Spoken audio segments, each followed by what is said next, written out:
The win-all doubler. Well, you don't need me here, so I'm going to go pick up a scratch-off. New Multiply the Cash from the North Carolina Education Lottery with a chance to win every prize doubled. Must be 18 to play. Approximate overall odds of winning range from 1 in 3.77 to 4.71. Problem gambling helpline. 877-718-5543. I'm Dwayne Wade, and I've been blessed to have so many titles so far in my life. But now I'm adding podcast hosts with my new podcast called The Why with Dwayne Wade. On this show, I will have intimate conversations with some of the biggest names in sports, in music, in entertainment, in fashion, and we will discuss the whys in their lives. Listen to The Why with Dwayne Wade on the iHeartRadio app or wherever you can get your podcast. From the Ingalls Studios, this is ESPN Asheville, WPEK, W225CJ Fairview, WMXF Waynesville, and iHeart Radio Station. Now, your chance to win $1,000. Just Beer City's best sports talk. Live from the Ingalls studio. It is ESPN Asheville. You are in the Sportsocracy, the Democratic Republic of Sports. Well, I mean, you know, it's the NFL offseason. It's our first non-football Friday. You know, the funny thing about that is, we're still going to talk about 3 hours of football anyway. Of course we will. Adam Gold called me earlier and was like, hey, can you talk about basketball? I absolutely can. On my show? On his show? Not so much. But if you want to talk about it, I'll happily talk about it with you. Right. There are all of the other sports are trying to get your eyeballs this weekend. Like with what? NBA All-Star Game. Out. You got All-Star Saturday night this weekend.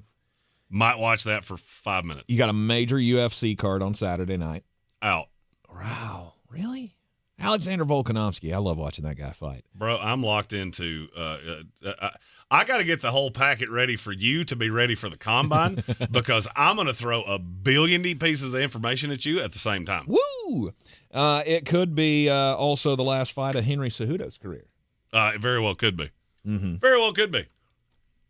So you got the NHL Stadium Series this weekend. That's actually probably the best chance you have of getting me.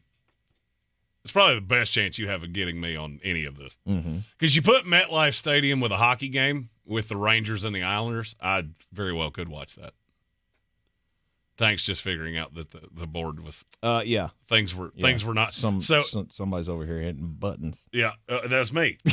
Hey, listen, audio boy, you leave here. I have to do audio things. I got to do it my way. So those of you on the radio who couldn't hear Jeremy very well to start out with. If it sounded like I was in a coffee can, that's why, because it was his microphone picking me up from way over here. Yes, indeed. So you got all that going on. Tigers back at the Genesis. Don't care. I won't say I don't care. I just have a funny feeling on how it's going to end. Well, I mean, he shot a 72 yesterday and was complaining of back spasms. It's not going well, I'm going to guess. No. It's sad. Play through today and then probably be done. Probably so. For the weekend. He'll keep doing this. But if you are a fan of any other sport, they're doing everything they can to get your eyeballs this weekend. There's nothing that the Daytona 500 and NASCAR can do about the weather, though, and that's going to be a major problem on Sunday. Is it supposed to rain? Race Staging says it probably is going to rain out. So we will probably have a Monday run of the Daytona 500 because it doesn't look like there's going to be much of a chance. That's not good for them, but it would be super good for me. Because it's way more likely that I'll throw it on a TV in here and watch it while we're doing this show. But we won't be here. Monday's President's Day. Oh yeah. I definitely wanted to have it that way then. Exactly. It works out perfectly for those of us who don't have anything to do on Monday. We can, fill our day with some Daytona 500 action when there's nothing else going on. Oh yeah. I forgot that we won't be here because I will be here doing mock draft things. Monday, if you're off Monday, you're going to have just a whale of this face right here to watch. Just a whale of it. Probably more than you ever wanted. And Stephen Tao, I'll give him points. Yeah, because though we don't talk about it much and we don't give them the flowers that they deserve sometimes, Caitlin Clark last night, setting the new NCAA women's scoring record. She's up to 3,520 points on her career. She's the next game changer. And I gotta give her credit because she can absolutely shoot the lights out of the basketball, just like Sabrina. And we're going to get to see Sabrina at All-Star Saturday, going up against Steph Curry in the first ever NBA WNBA charity three-point shootout. I think that's going to be fun. Yeah. So anyway, there's stuff to pay attention to this weekend in all of the other sports. Everybody's yearning for your eyeballs at this point. But the NFL is still king. We're an NFL show. So Soaring Eagle in our YouTube chat said you need to at least address the whole thing with the Patriots that surfaced early this morning. Well, it's ironic that you said that because you're the one that sent it to me and you're the one that sent me down the rabbit hole. That's right. So we'll give you your flowers on I somehow did not hear this. And it's topic A for the day in the NFL. Albert Breer reporting that things are so toxic with the New England Patriots that there is no such thing as a fresh start here. Just because Bill Belichick is gone and Bill O'Brien's out the door, and now you've got Jerod Mayo as the head coach, and who did they bring in as the OC? The guy from Cleveland? Alex Van Pelt is now the OC. There's nothing fixing this because apparently Mac Jones and Bailey Zappi couldn't stand to be in the same room with each other. Bailey Zapp was watching Zappy, it's spelled Zapp, whatever. Was watching tape with the receivers. Mm-hmm. I don't know that I've ever heard that before. I don't know that I've ever heard something was that toxic, and that's how far down the rabbit hole they had gone in New England. Mm-hmm. And so knowing all that, of which if Albert Breer knows it, I'm going to go out on a limb and say Bob Kraft knew it. So knowing all that, what did you do to turn the page? Oh, you literally just turned the page. And you lathered up and you did the exact same thing all over again. Now, so like I said, Soaring Eagle sent this to me on Twitter yesterday. If you ever have stories that you want us to tell, feel free to send those to me at ESPN Draft Nerd because I do check Twitter messages. I don't always respond because sometimes I see them at 4 o'clock in the morning and I don't know where you live. So if it's here, it's real early. If it's somewhere else, you might be awake. You might not. So I started poking around. I'm not dead set that New England's taking a quarterback at 3. I'm not dead set that New England should take a quarterback at 3. Let me explain to you why. What are you walking into? If this is where this sits, you're obviously not getting Caleb Williams because I'm almost to the point I would bet my ability to have fun for the rest of my life that Caleb Williams is going at 1, and I'm almost to that same point that it's to the Bears. Mm-hmm. I don't know what Washington's going to do at 2. I've heard a lot of things. I struggle to believe that no matter what happens, once we get through the entire process, when we get to April 25th, Roger Goodell is going to step out on that podium and say, with the second pick in the 2024 NFL Draft, blank selects Drake May, quarterback out of North Carolina. So that means those two are off the board. I love Jaden Daniels, and I think he's going to be a really, really, really good quarterback in this league. But he's going to need some help to begin with because he did not run an NFL system at LSU. He did not run an NFL system at Arizona State, and he's going to need some work. And if you think you're just going to trot him out there week 1 and wish him the best of luck, I got news for you. It will not go as well as you want it to. I also just so happen to know the representation for Jaden Daniels. And I know that if anybody was going to say behind closed doors, not a mandate of don't take me, I'm not going to show up. Don't take me, this is not the best place for me to go. These guys have no fear. And they'll happily say it because they would mean it. Mm-hmm. And so would I. Mm-hmm. Of don't take me in New England? Yes. And I know you have a willing trade partner with the Las Vegas Raiders. Because Jaden Daniels and Antonio Pierce had a good relationship from everything I've been told at Arizona State, and he loves him. Brought in Luke Getsy, and trust me, that is not lost on me with Justin Fields. We're going to talk about that in the next hour. We're going to play a little quarterback matchmaker. I'm not sure the best thing for New England is not to take Marvin Harrison Jr. at 3. Because I know that's a franchise player. I know it, no matter what. I don't care who's throwing to him. I don't care if it's Kirk Cousins. I don't care if it's Justin Fields. I don't care if it's Michael Penix. I don't care if it's J.J. McCarthy. I don't care who it is. That's a franchise partner. That's a franchise player, excuse me. Mm-hmm. I don't know that Jaden Daniels will be for you. Because if your quarterback room is this toxic, you're going to have one of these two guys in that room. You may have them both in that room, which you talk about super toxic. I'm not sure that's not the way to go. I've got a horrible deficit talent-wise. Who's the best offensive player for the New England Patriots right now? This is not an offensive lineman. I'm talking about skill position player. Oh, the wide receiver. Demario Douglas? Yeah, Demario Douglas. I would say he would be probably a 3 on basically any other team in the league. And I like the kid a lot. He'd be a 3 on any other team. He's your best weapon, and I don't think it's even all that close. And before you give me Hunter Henry at this point runs like he is on stilts. Your next one would be Ramondre, who's a big, semi-plotting running back. Mm-hmm. But we're going to. And this is what you're going to chuck a quarterback into? Yeah, we're going to continue to do a lot of that. I mean, that's why Alex Van Pelt made a lot of sense to me. Coming from that 0 sense run-heavy scheme in Cleveland. He makes 0 sense to me. Why? New England likes to run the ball and play good defense. Look at his track record. Just go back down the rabbit hole and find me the quarterback that didn't get better the year after he left. Mm-hmm. Alex Van Pelt, weird. He got Deshaun Watson, and Cleveland went to the playoffs and fired him. What does that tell you? That tells you that Kevin Stefanski looks around and goes, nope, that's not my guy. That's not my guy that's going to handle the quarterbacks. And now you're going to take a guy that 10 years ago wouldn't have gone in the first 3 rounds, and you're going to feed him to that guy, thinking you're going to turn him into a stalwart quarterback in this league? Good luck with that. Why can I get Las Vegas interested in that pick to trade down? I think so. And then they come up, they get come Jaden up, take Daniels. Jaden Daniels, and then I fall into whatever franchise player falls in my lap. Mm-hmm. Because I think at 13, you'll still get a high-level player. I was going to say, and at that point, you have to fight the urge to go like the J.J. McCarthy route. I don't hate going that route. I just don't think you have to. Because that would be another example of a guy who came from a run-heavy scheme to quarterback my franchise. Well, and this is the ironicness of this story coming out when it did. I recorded the Patriots mock draft yesterday. And I just, for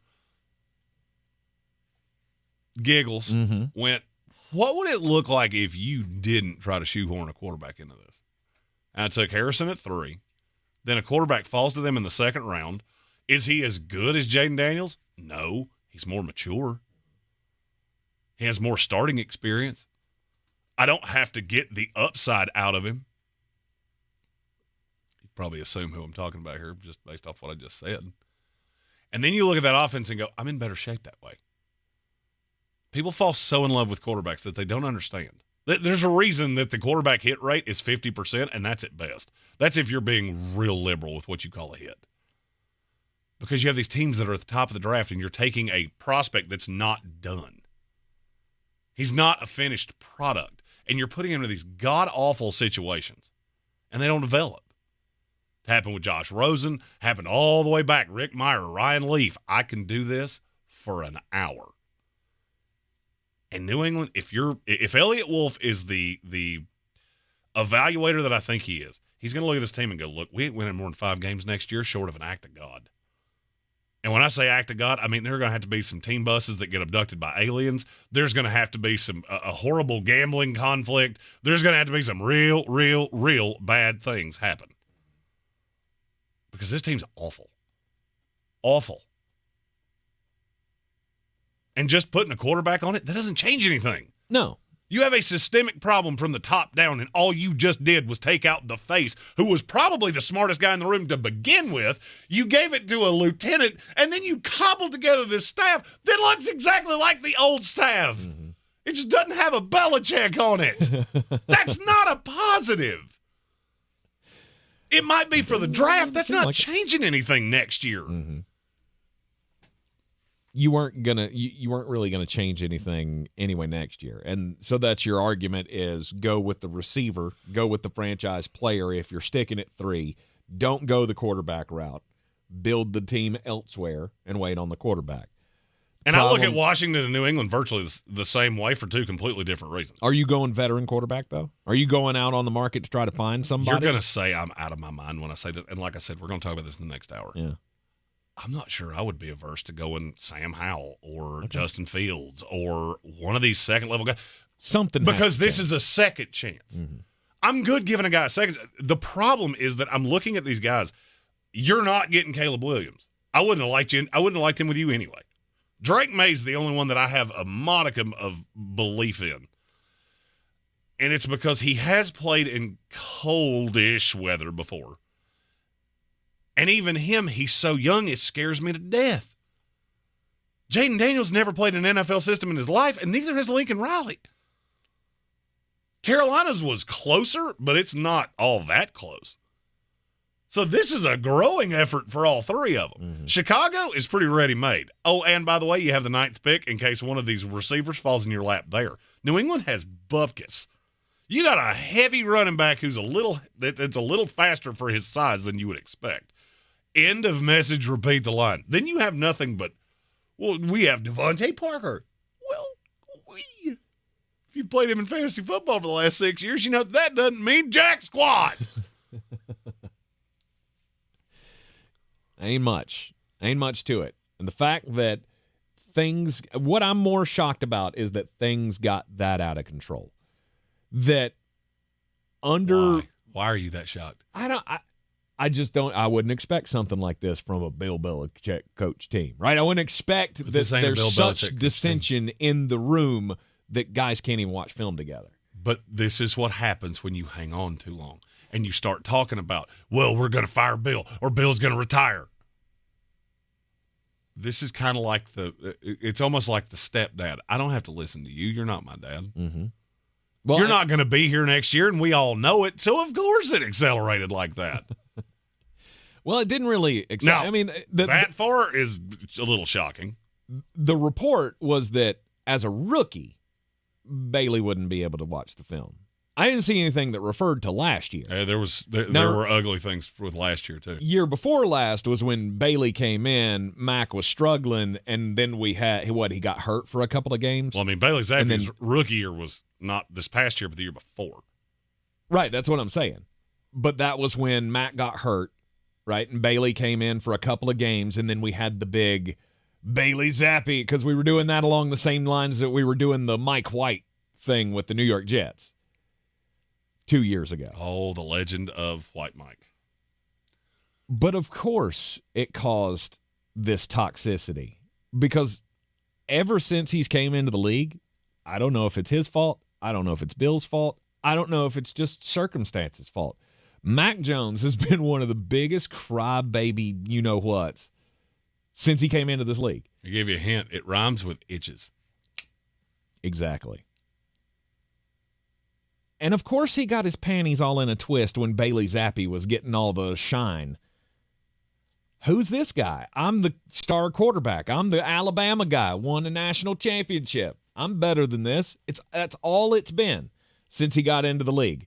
He gets criticized for his crappy play, and then he whines and complains about it like he's not getting his due, or he needs better coaching, or I need this, or I need better weapons. He hasn't said that, but you know that's what's going on in his mind. If he was holding a grudge against Bailey Zappi to the point where he was making it uncomfortable in the film room, this guy he's not ready to be a quarterback. I mean, he's not a leader of a team. How about that? I would agree. We have our first super chat of the day. Yep. Yeah! It's from Gage Campley. He said he hadn't paid that much attention to the draft. What's the talent level look like, and how many blue chips? This is the best top end of a draft I've ever seen. And I said weeks ago that I think the landmine may be taking quarterbacks. Now, with all this information coming out of New England, I almost feel like they're positioning you that they're not going to. Mm-hmm. That's what this felt like to me. This comes out of a building for a reason, and it's because somebody wants you to know it. Albert Breer is a great Great reporter. He's also not an investigative journalist that's picking trash out of somebody's trash can. Somebody walked to him and told him, hey, let me spin you a little yarn. And it may have been more than one person because he knew a lot. And I feel like it's because there's about to be a complete upheaval, and especially with the roster. And New England wants you to know that. Soaring Eagle asked, what does go ahead, sorry. I didn't mean to cut you off. I was going to throw my conspiracy take out here. Oh, I love conspiracy. My conspiracy take, but we need to take a break. So let's take a break, and then I'll give you my conspiracy on how I think why this story. We'll play the fun game of who wants you to know that. It's my favorite game. Coming up next. KFC's new smashed potato bowl is here. Fries, mashed potatoes, cheese, and bacon come together to make a smashable snack that's only $3.49. It's finger-licking good. Are you a business owner, CEO, or responsible for marketing?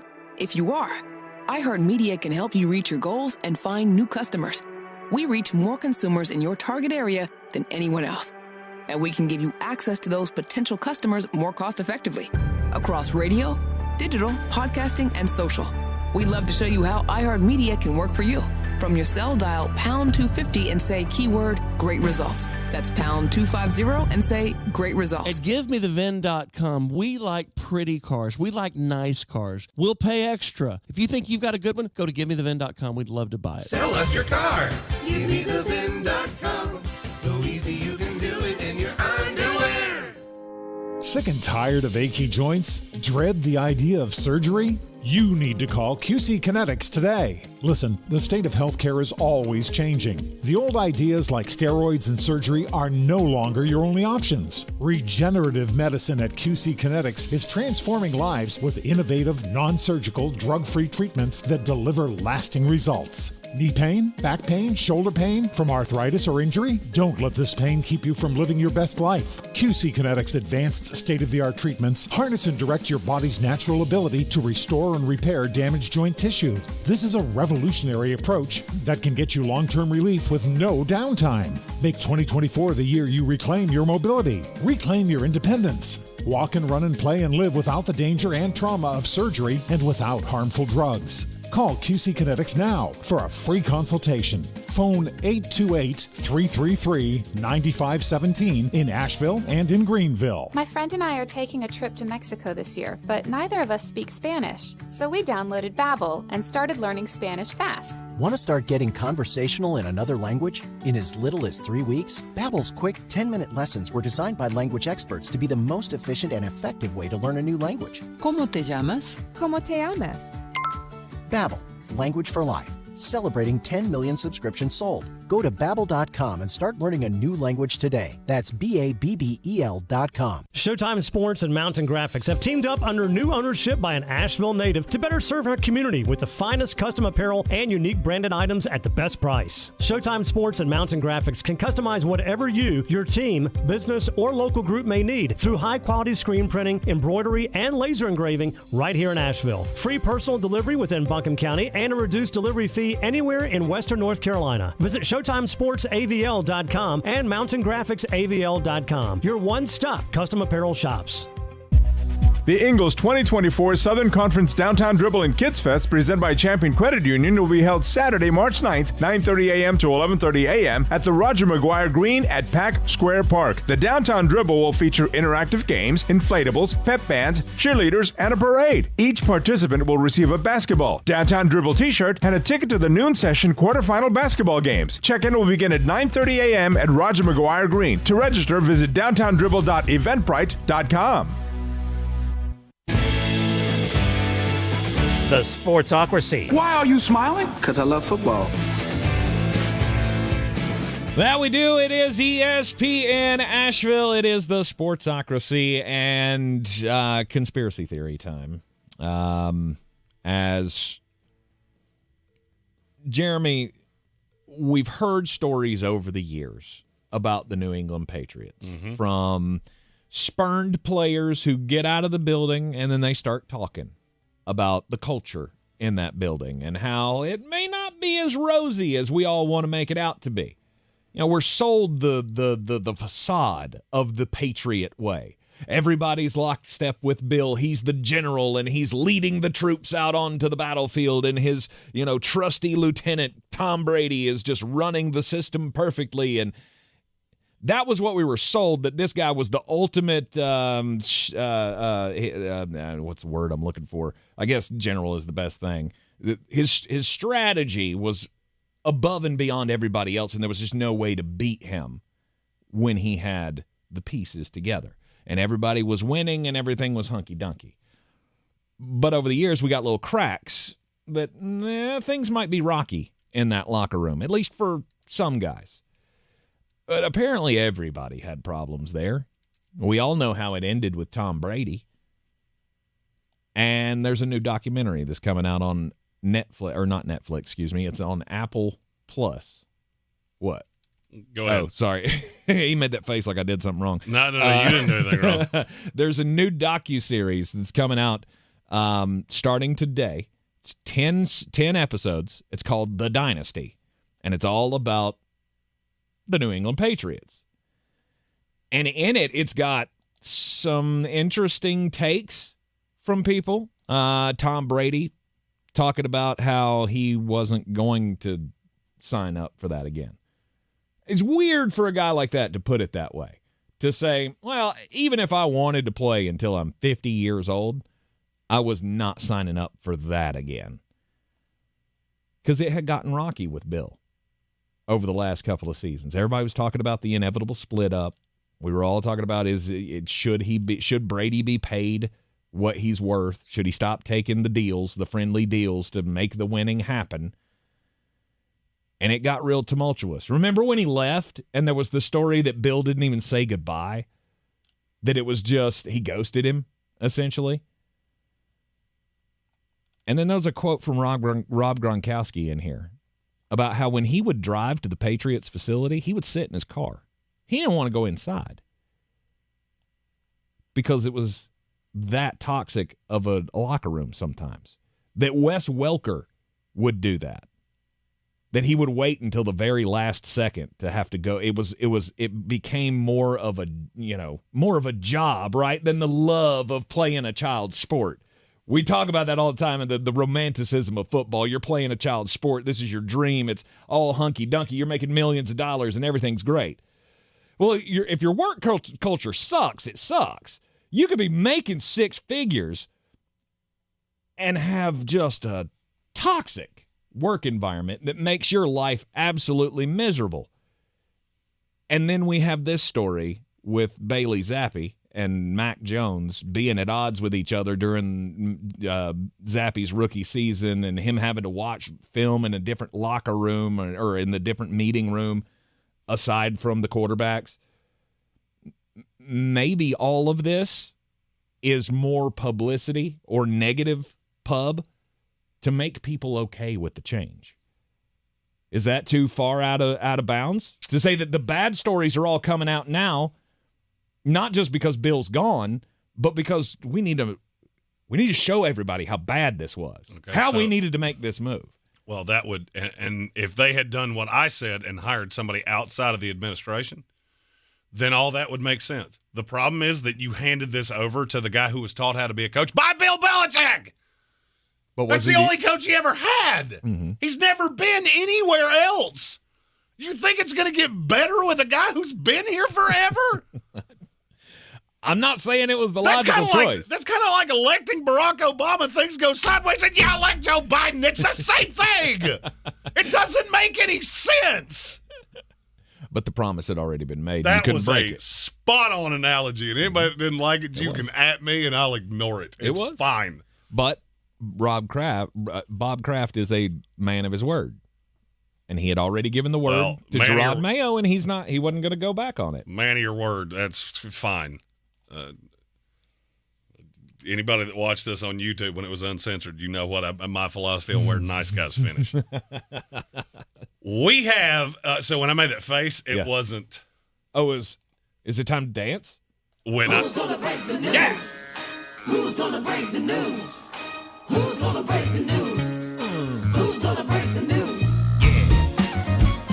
So when I made that face, it wasn't because you did anything. It was because a player in the NFL did something. And that man would be one, James Garoppolo. He has been suspended for the first 2 games of next year for violating the PED policy. Now, that does not sound like that big a deal until you realize what that does. Mm-hmm.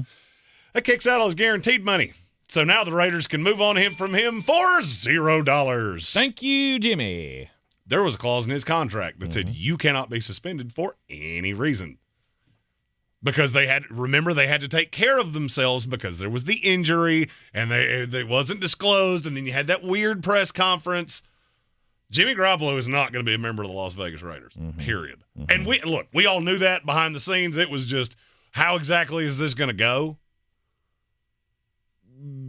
Well, now we know. Jimmy's going to be somewhere else, and you mark my words. I want you to just remember that I said this. Don't be shocked if Jimmy Garoppolo winds up with the New England Patriots. Don't be shocked if that's the landing spot. Think the Raiders did this on purpose? Somebody spiked his test or something. Well, they get him out of the building for free. The story says that he used some over-the-counter prescription, but didn't have he wasn't on the exemption list. So he didn't clear it with the NFL. Apparently it's not that bad of a product. It's just something that you have to get an exemption for. Do I think the Raiders leaked? I'd be lying to you if I didn't say, man, that is some ironic timing. It is. We were going to have to make a decision on this one way or the other, and now we have a way out of it for free. Just, man, what is that you like to say about coincidences, Jeremy? I don't believe in them. Don't believe in them. Don't believe in them. This is a hell of a coincidence for the Raiders needing to get out from under a bad contract, and then all of a sudden, that was PEDs. For what? He wasn't playing. Jimmy, would you like to, you're looking a little sleepy, would you like to take this tea? Exactly. Why did my tea taste like Crimes? I don't know. I forgot. Kind of tasted like rubbing alcohol a little bit. Don't worry about it. That drink tasted like Crimes, and I'm afraid it's going to hurt my pretty face. That's a new Asian tea we found overseas. Man, you'd almost think that we knew that was coming because it works so nicely with the fun game that we're going to play next hour, which is quarterback matchmaker. Who is the best? We took every team in the NFL. We put them in 4 categories. Are you set? Are you maybe looking for a backup, but your starter set? Could you look to move on? Are you definitely moving on? Well, the Raiders, we're already in the you're definitely moving on category. Yep. Coming up after the break, we'll get just a bit outside. We'll talk about the toughest jobs in the NFL, because with all of the toxicity that has happened with the New England Patriots, where does that put Jerod Mayo on the toughest job scale to turn things around? We'll look at all the new coaches and who has the biggest challenges in front of them coming up next. This is your Exergen Temporal Scanner weather forecast on ESPN Asheville. One more mild day, then some colder weather on the way here, especially as we head on through tomorrow and tomorrow night. Clouds 60 today, tonight late, some showers around. It could end as a brief period of snow as we drop down close to freezing. And some of the higher elevations, better opportunity for some snow showers early Saturday, maybe light accumulation. Then partly sunny, windy at times, and cold Saturday, 40. Sunday will wake up in the upper teens to low 20s, sunshine and 50 in the afternoon. From the Weather Channel, I'm Ray Stajic. This report is sponsored by KFC. KFC's new Smashed Potato Bowl is here. Fries, mashed potatoes, cheese, and bacon come together to make a smashable snack. That's only $3.49. It's finger-licking good. Texting enrolls you into recurring automated text messages. Consent not required to purchase. Message and data rates may apply. Hey, Dan, how you doing? Haven't seen you around the gym for a while. Yeah, I've really fallen off. Since I turned 40, I just don't get the results I used to get. Could be lower testosterone. Lower T? Yeah, I went through it a while back. Once you hit 40, your body has less free testosterone. I got Nugenix Total T, and it's made a huge difference for me. I've seen that on TV. Is it for real? Oh, yeah. The patented key ingredient is something called Testofen, which helps boost free and total testosterone levels to help you trim up and stay lean. And it's made made a difference for you? Man, I feel like I'm in my 20s again. At work, in the gym, and in the bedroom. Are they still giving out complimentary bottles for people to try it for themselves? Yeah, you just need to send them a text. Text TAP to 321-321 right now for your complimentary bottle of Nugenix Total T, the #1 selling testosterone booster at GNC. Plus, text now and we'll include a bottle of Nugenix Thermo, our most powerful fat incinerator ever, to help you get back into shape fast. Absolutely free. Text TAP to 321-321. That's TAP to 321-321. Apple Tree Superstore is committed to offering you professional service and a great experience. Brand new Hondas, brand new Acuras, and a large selection of local trade-ins all on one lot. Apple Tree Superstore, online at appletreesuperstore.com and located I-26 and Airport Road, Asheville. If cleanliness is next to godliness, look around the car right now. Is that very godly? Look, life comes at you fast, but so does WNC Auto Detailing. They have the tools to make your interior look like it's coming off the showroom floor. You don't believe me? Check them out on Instagram. All that filth and years of stains disappear. WNC Auto Detailing does full interior and exterior details with paint correction, and they do wax and ceramic coatings. Call WNC Auto Detailing at 455-3700. Premium care with a Southern hospitality touch. If you're looking to buy, sell, or invest in real estate in the mountains, you need to call the agents at Clarissa Sells WNC, brokered by eXp Realty. Check us out online at clarissasellswnc.com. Download our free app on Google Play or the App Store. Type in Asheville Home Search. You'll be able to connect with our team and see all the available homes for sale in our area. For more information, contact us today at 828-774-6343 or clarissasellswnc@gmail.com. We're back counting down to kickoff. Let's look at today's 3 keys to premium pre-gaming with Beast Unleashed, presented by Monster Brewing. Number 1, beat the heat. Unleash the beast with bold, familiar flavors, 0 caffeine, and 0 sugar. Number 2, running the option. There's 4 to choose from: White Haze, Peach Perfect, Scary Berries, and my personal favorite, Mean Green. And number 3, at 6% ABV, Max Protect. Always drink responsibly, and you must be 21 or over. Beast Unleashed, available at your local retailer. Boy, you must be outside your mind. The Sportsocracy. Just a bit outside. He tried the corner and missed. It is ESPN Asheville, and this is the Sportsocracy. Patrick Mahomes, the legend, continues. Latest piece of information that we have about the great Patrick Mahomes is that he called a shot. Although I would have loved for this to come out before he paid it off and won the Super Bowl. But obviously you don't want this to come out and then be wrong. So apparently he texted his wife, Brittany, back on January the 5th, "I've decided that we are going to win the Super Bowl." She released this yesterday on social media, or I guess the NFL retweeted it out. However it got out, that he called the shot on January the 5th. Now, this was before the playoffs started. This was when Kansas City was the 3 seed. This was before the last game of the season when Miami was playing Buffalo to see who was going to get the top seed or who was going to get the 2nd seed. Baltimore was already the 1 seed. And everybody's doubting whether or not Kansas City can make the run. Does this add anything to the legend? He called his shot a month before time. But because he did it in private, does it not count? It doesn't count to me. It doesn't count. I'm down the path that you are of this really doesn't count. I mean, I like the fact that you feel so confident in throwing out your I have decided that we will win the Super Bowl. You should have posted that on social media, sir. No doubt. I have a story, and I don't know how you're going to feel about it. I know how I feel about it. So the inaugural Myrtle Beach Classic will take place with the PGA Tour in May. Woo! And in an attempt to make the new event as unique as possible, the PGA Tour they have a little shtick.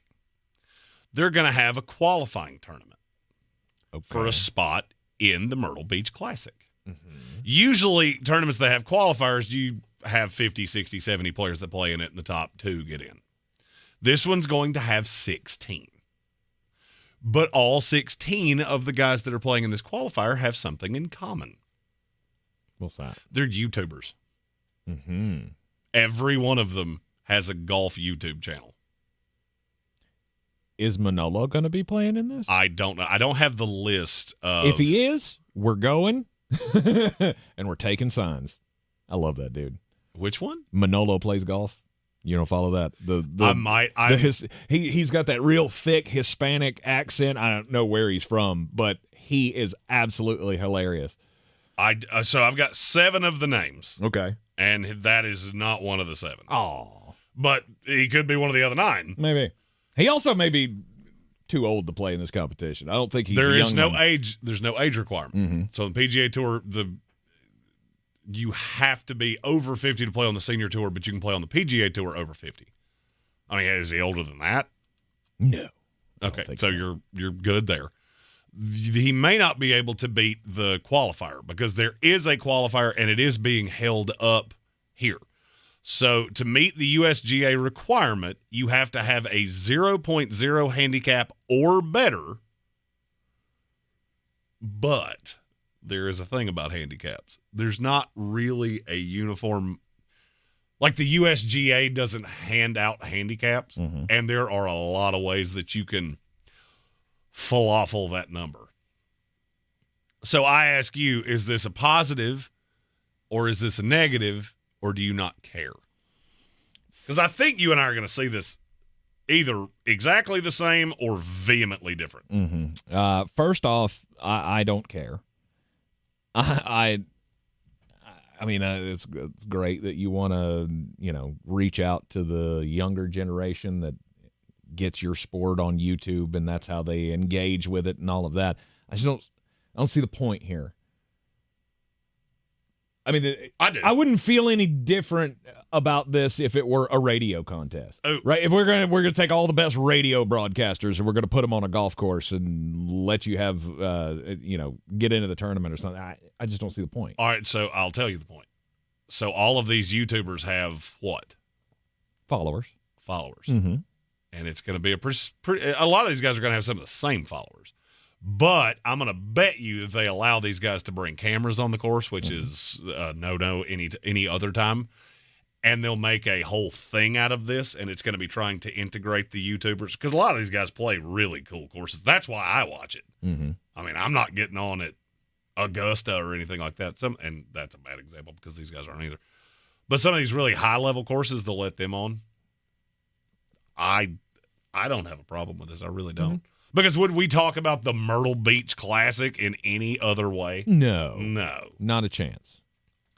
It also would be interesting if by some chance one of these guys was actually pseudo-competitive. I don't think you're not going to win the thing. Mm-mm. But if you could make the cut, it really validates whichever guy does. This guy went on to a PGA Tour event and played with him. And it would be cool. But I also kind of look at this like the celebrity boxing thing. Because it's not what you do. You're not a draw to me. It doesn't mean anything to me. Like if I was a golf fan, I wouldn't care. Because I am a golf fan, and I will tell you that there's 0.00% of a chance that I would have cared about a qualifier any other way. I probably wouldn't even know they had it. Mm-hmm. It's a great story.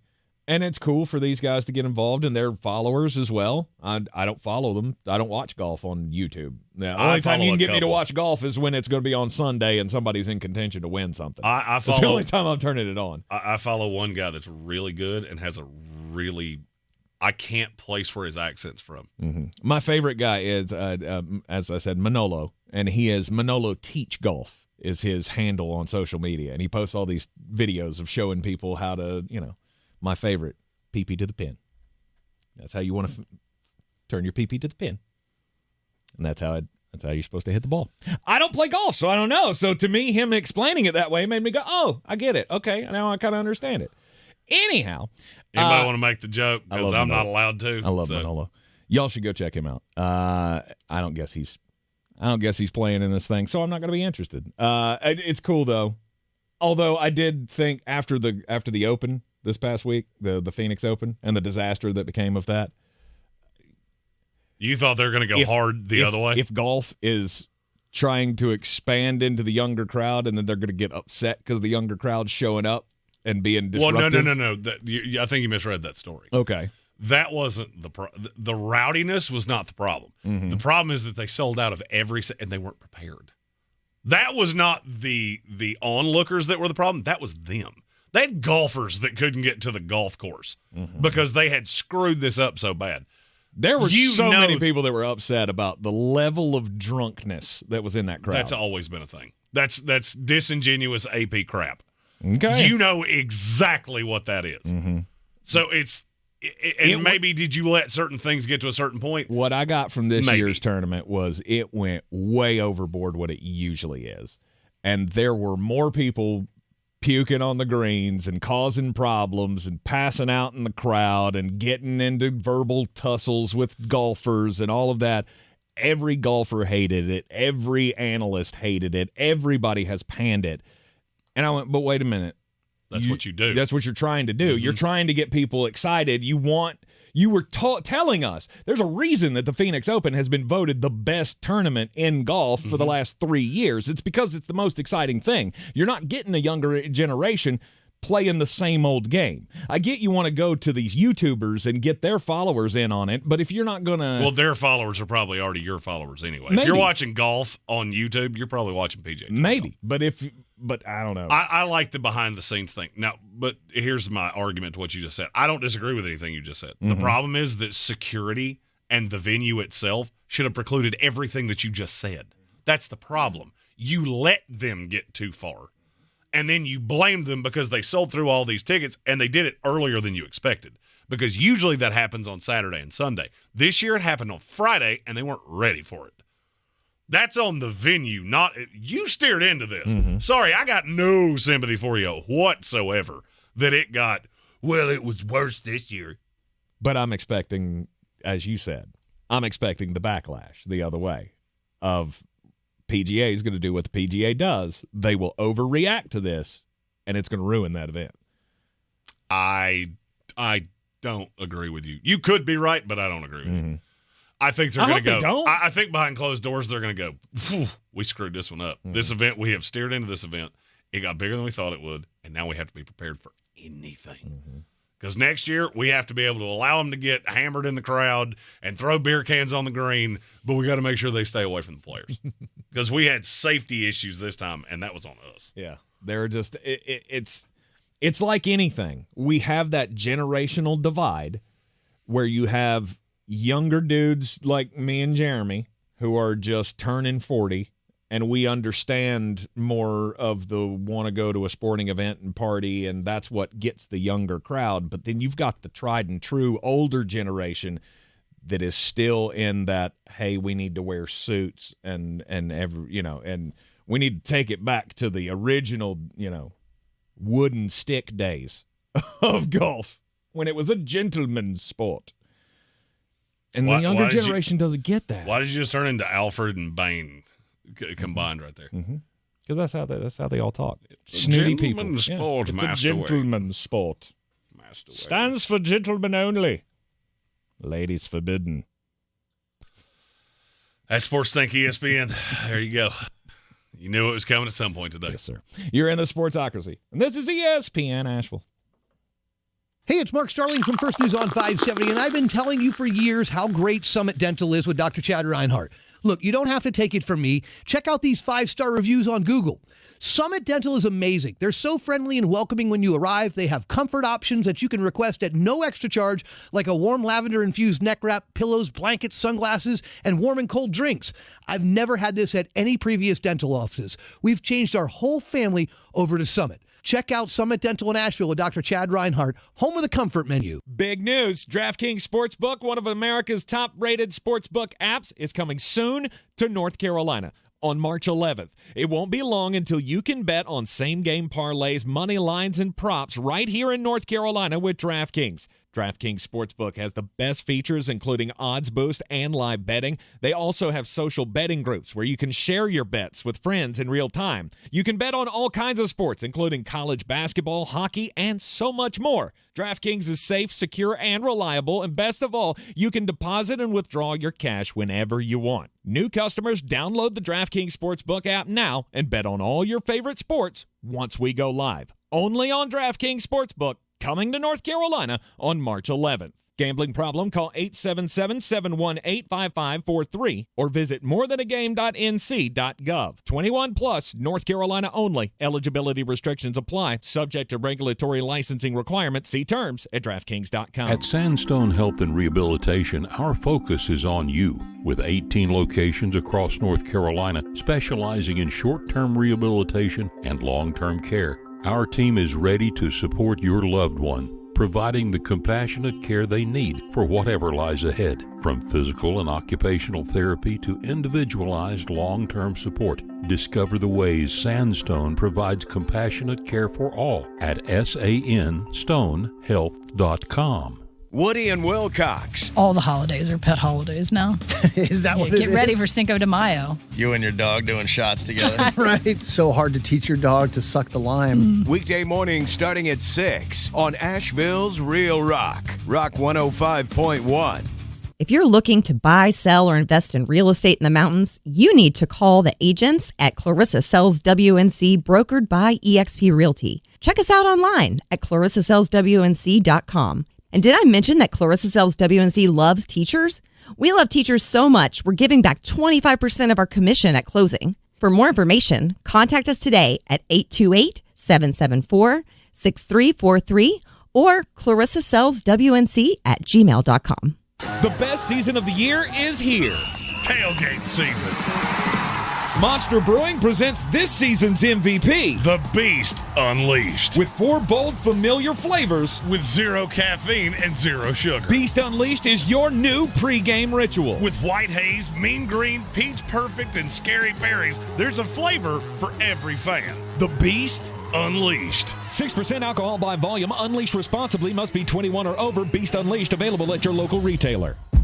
At Ingles, whether we're celebrating Friday night rivals, televising college basketball games, bringing the Fan Fest to semi-pro soccer, or taking you out to the ball game at your minor league park, it's all in the bag.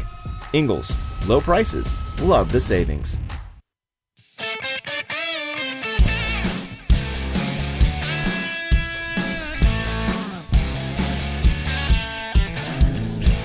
The Sportsocracy. We're just dumping a bag of hammers. It is ESPN Asheville Sportsocracy. We are live at the Ingles studio. That, boys and girls, is how you cram down half of a Firehouse sandwich in 2.5 minutes. Good Lord, you got half of it down? Sure did. Jeez. Wow. Yep. You've seen me eat. I have a major pain quality to me. Major pain?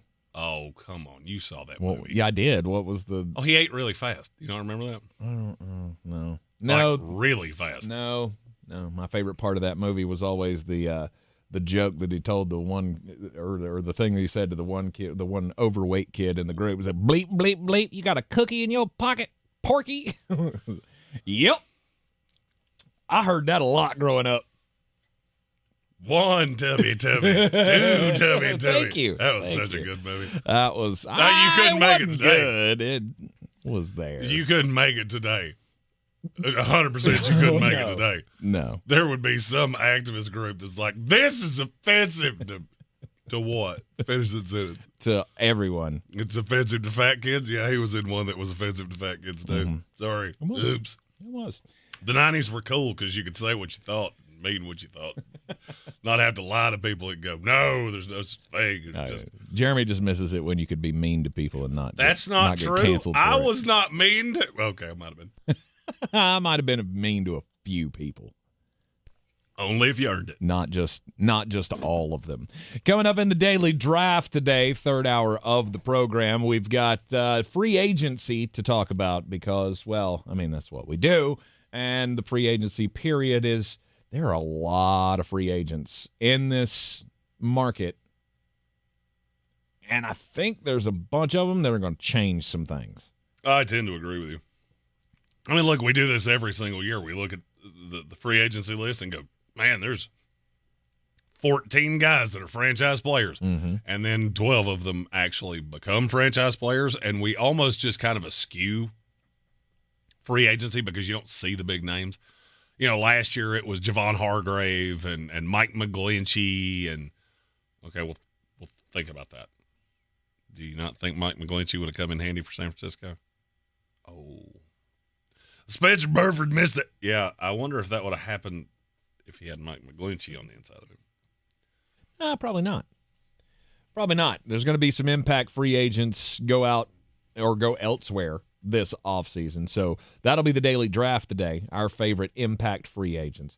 We'll also get into, who's going to make it, who's not. Because you can't include everybody in that because there are some guys that are just not going to make it. So they're going to be franchised. We'll draw the line.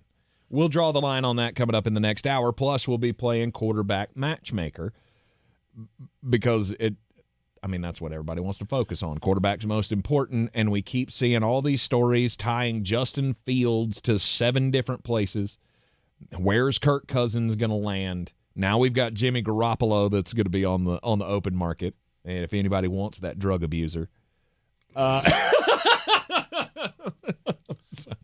The dude's perfect looking, and he's a quarterback in the NFL, has millions of dollars. He needs to have something that I can rail on him about, okay? Well, I mean, here's the thing. He has dated a slew of porn stars, so maybe it was just a very aggressive antibiotic. If you want to sign up somebody who does drugs, then maybe you'll go with Jimmy Garoppolo. Oh, God, you sound like way too many people on social media. If you're just tuning into the program, Jimmy Garoppolo apparently took something over the counter that was against the rules, and so he's been suspended for a PED violation, and that negates all of the money, the guaranteed money on his contract with the Las Vegas Raiders. We broke that story in the last hour, so those of you just joining us, yes, it's a complete joke. Don't get crazy. I'm not trying to say that Jimmy Garoppolo's out here slinging meth. And for those of you that don't know what that means, it means there's a better chance that Jeremy's the quarterback of the Raiders next year than Jimmy G. Sorry, that was a long, drawn-out jingle. You mean never mind. No, I can't do that. There's a jingle that plays on this here radio station that I think I've heard 14,000 times in the last 3 days. Mm-hmm. I had never heard it before. So if that's been happening for a long time, I didn't know that until Tuesday. And Tank has sung it about Okay, now I know what I was trying to figure out where you were going. Yeah. 8 gajillion times. And so now I've heard it sung maybe 40 different ways, and I can't stop doing it in my head. It's just too easy to parody. Yeah, don't do that because I don't want to get fired. I'm not. All I'm saying is it's very easy to parody that spot. It is the Sportsocracy, and this is ESPN Asheville, 92.9 FM, 880 AM and 1400. Yep, quarterback matchmaker coming up after the top of the hour break. And we'll get to toughest job of the new coaches at the end of the next hour. Yes. Because we talk too much about the Phoenix Open. Well, sometimes you have to talk about other things. And to me, the Phoenix Open was a great example of golf doing that. Yeah, we want you to come check it out, but we want you to play by our rules. I get that things got crazy, and you don't ever want to see the crowd get crazy and risk somebody getting hurt or anything like that. But it was just the two opposing sides there of we want to be relevant to young people, but stop coming to our events and ruining them. Yeah, doesn't work that way. No. It's like, I don't know. Anyway, you're in the Sportsocracy. This is ESPN Asheville. It's time for the top of the hour. Take a break. Come back and play quarterback matchmaker next. This is your Exergen Temporal Scanner weather forecast on ESPN Asheville. One more mild day, then some colder weather on the way here, especially as we head on through tomorrow and tomorrow night. Clouds 60 today, tonight late, some showers around. It could end as a brief period of snow as we drop down close to freezing. And some of the higher elevations, better opportunity for some snow showers early Saturday, maybe light accumulation. Then partly sunny, windy at times, and cold Saturday, 40. Sunday will wake up in the upper teens to low 20s, sunshine and 50 in the afternoon. From the Weather Channel, I'm Ray Stajic. At the North Carolina Education Lottery, we love to celebrate winners. So I hired a town crier to announce Pick 3, Pick 4, and Cash 5 winners. Hear ye, hear ye. But there are thousands of winners every day. Oyez, oyez, oyez. I may not have thought this through. A proclamation of jubilant accord. Who gave him a bell? Daily draw games. What will you do with your win? Must be 18 to play. See Pick 3, Pick 4 and Cash 5 prize and odds charts at nclottery.com for details. Problem gambling helpline 877-718-5543. Sick and tired of achy joints? Dread the idea of surgery? You need to call QC Kinetics today. Listen, the state of healthcare is always changing. The old ideas like steroids and surgery are no longer your only options. Regenerative medicine at QC Kinetics is transforming lives with innovative, non-surgical, drug-free treatments that deliver lasting results. Knee pain, back pain, shoulder pain from arthritis or injury? Don't let this pain keep you from living your best life. QC Kinetics advanced state-of-the-art treatments harness and direct your body's natural ability to restore and repair damaged joint tissue. This is a revolutionary approach that can get you long-term relief with no downtime. Make 2024 the year you reclaim your mobility, reclaim your independence. Walk and run and play and live without the danger and trauma of surgery and without harmful drugs. Call QC Kinetics now for a free consultation. Phone 828-333-9517 in Asheville and in Greenville. From the Ingalls Studios, this is ESPN Asheville, WPEK, W225CJ Fairview, WMXF Waynesville, and iHeart Radio Station. Now, your chance to win $1,000. Just enter this nationwide keyword on our website, Bills. That's Bills. Enter it now. Log on now to ESPNAVL.com. The Sportsocracy. It fires me up, man. I love it. Say it one more time. The Sportsocracy. Shake it back! Beer City's best sports talk. It is gross. Just earlier. They are mature, actually. You just have to get to know them better. Your lunchtime dose of dumbassery. Live from the Ingalls studio. We are back in the Sportsocracy on ESPN Asheville, 92.9 FM, 880 AM, 1400. The Sportsocracy is heard everywhere you go on the iHeart Radio app, and we are seen everywhere on YouTube. Go to thesportsocracy.com, click the live video link, subscribe to the channel. You can enjoy watching Jeremy chew on his Firehouse sub. Shut up, Tank. It was just, I was watching it out of the corner of my eye, and even though I could not hear it, I'm watching it, and and in my head I'm hearing your jaw click. I couldn't hear it on your mic, but your mouth was moving, and I'm still hearing it because I'm triggered, dare I say, by the jaw click. Oh, you're triggered? Oh, yeah. Oh, good for you. Oh, yeah. Cry more, lib. I'm a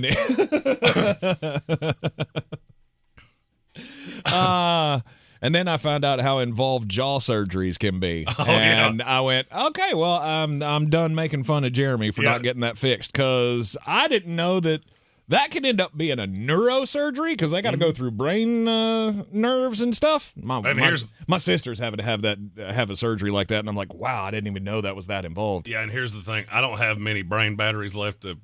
Mine been charged as far as they're going to be charged. And I really don't want to do a show for 12 weeks where Tank just looks at me and goes, what do you think about this? And I go, Jimmy Garoppolo is not as good a quarterback as you think he is. I don't want to do that. Yeah. And trust me, it would go that way.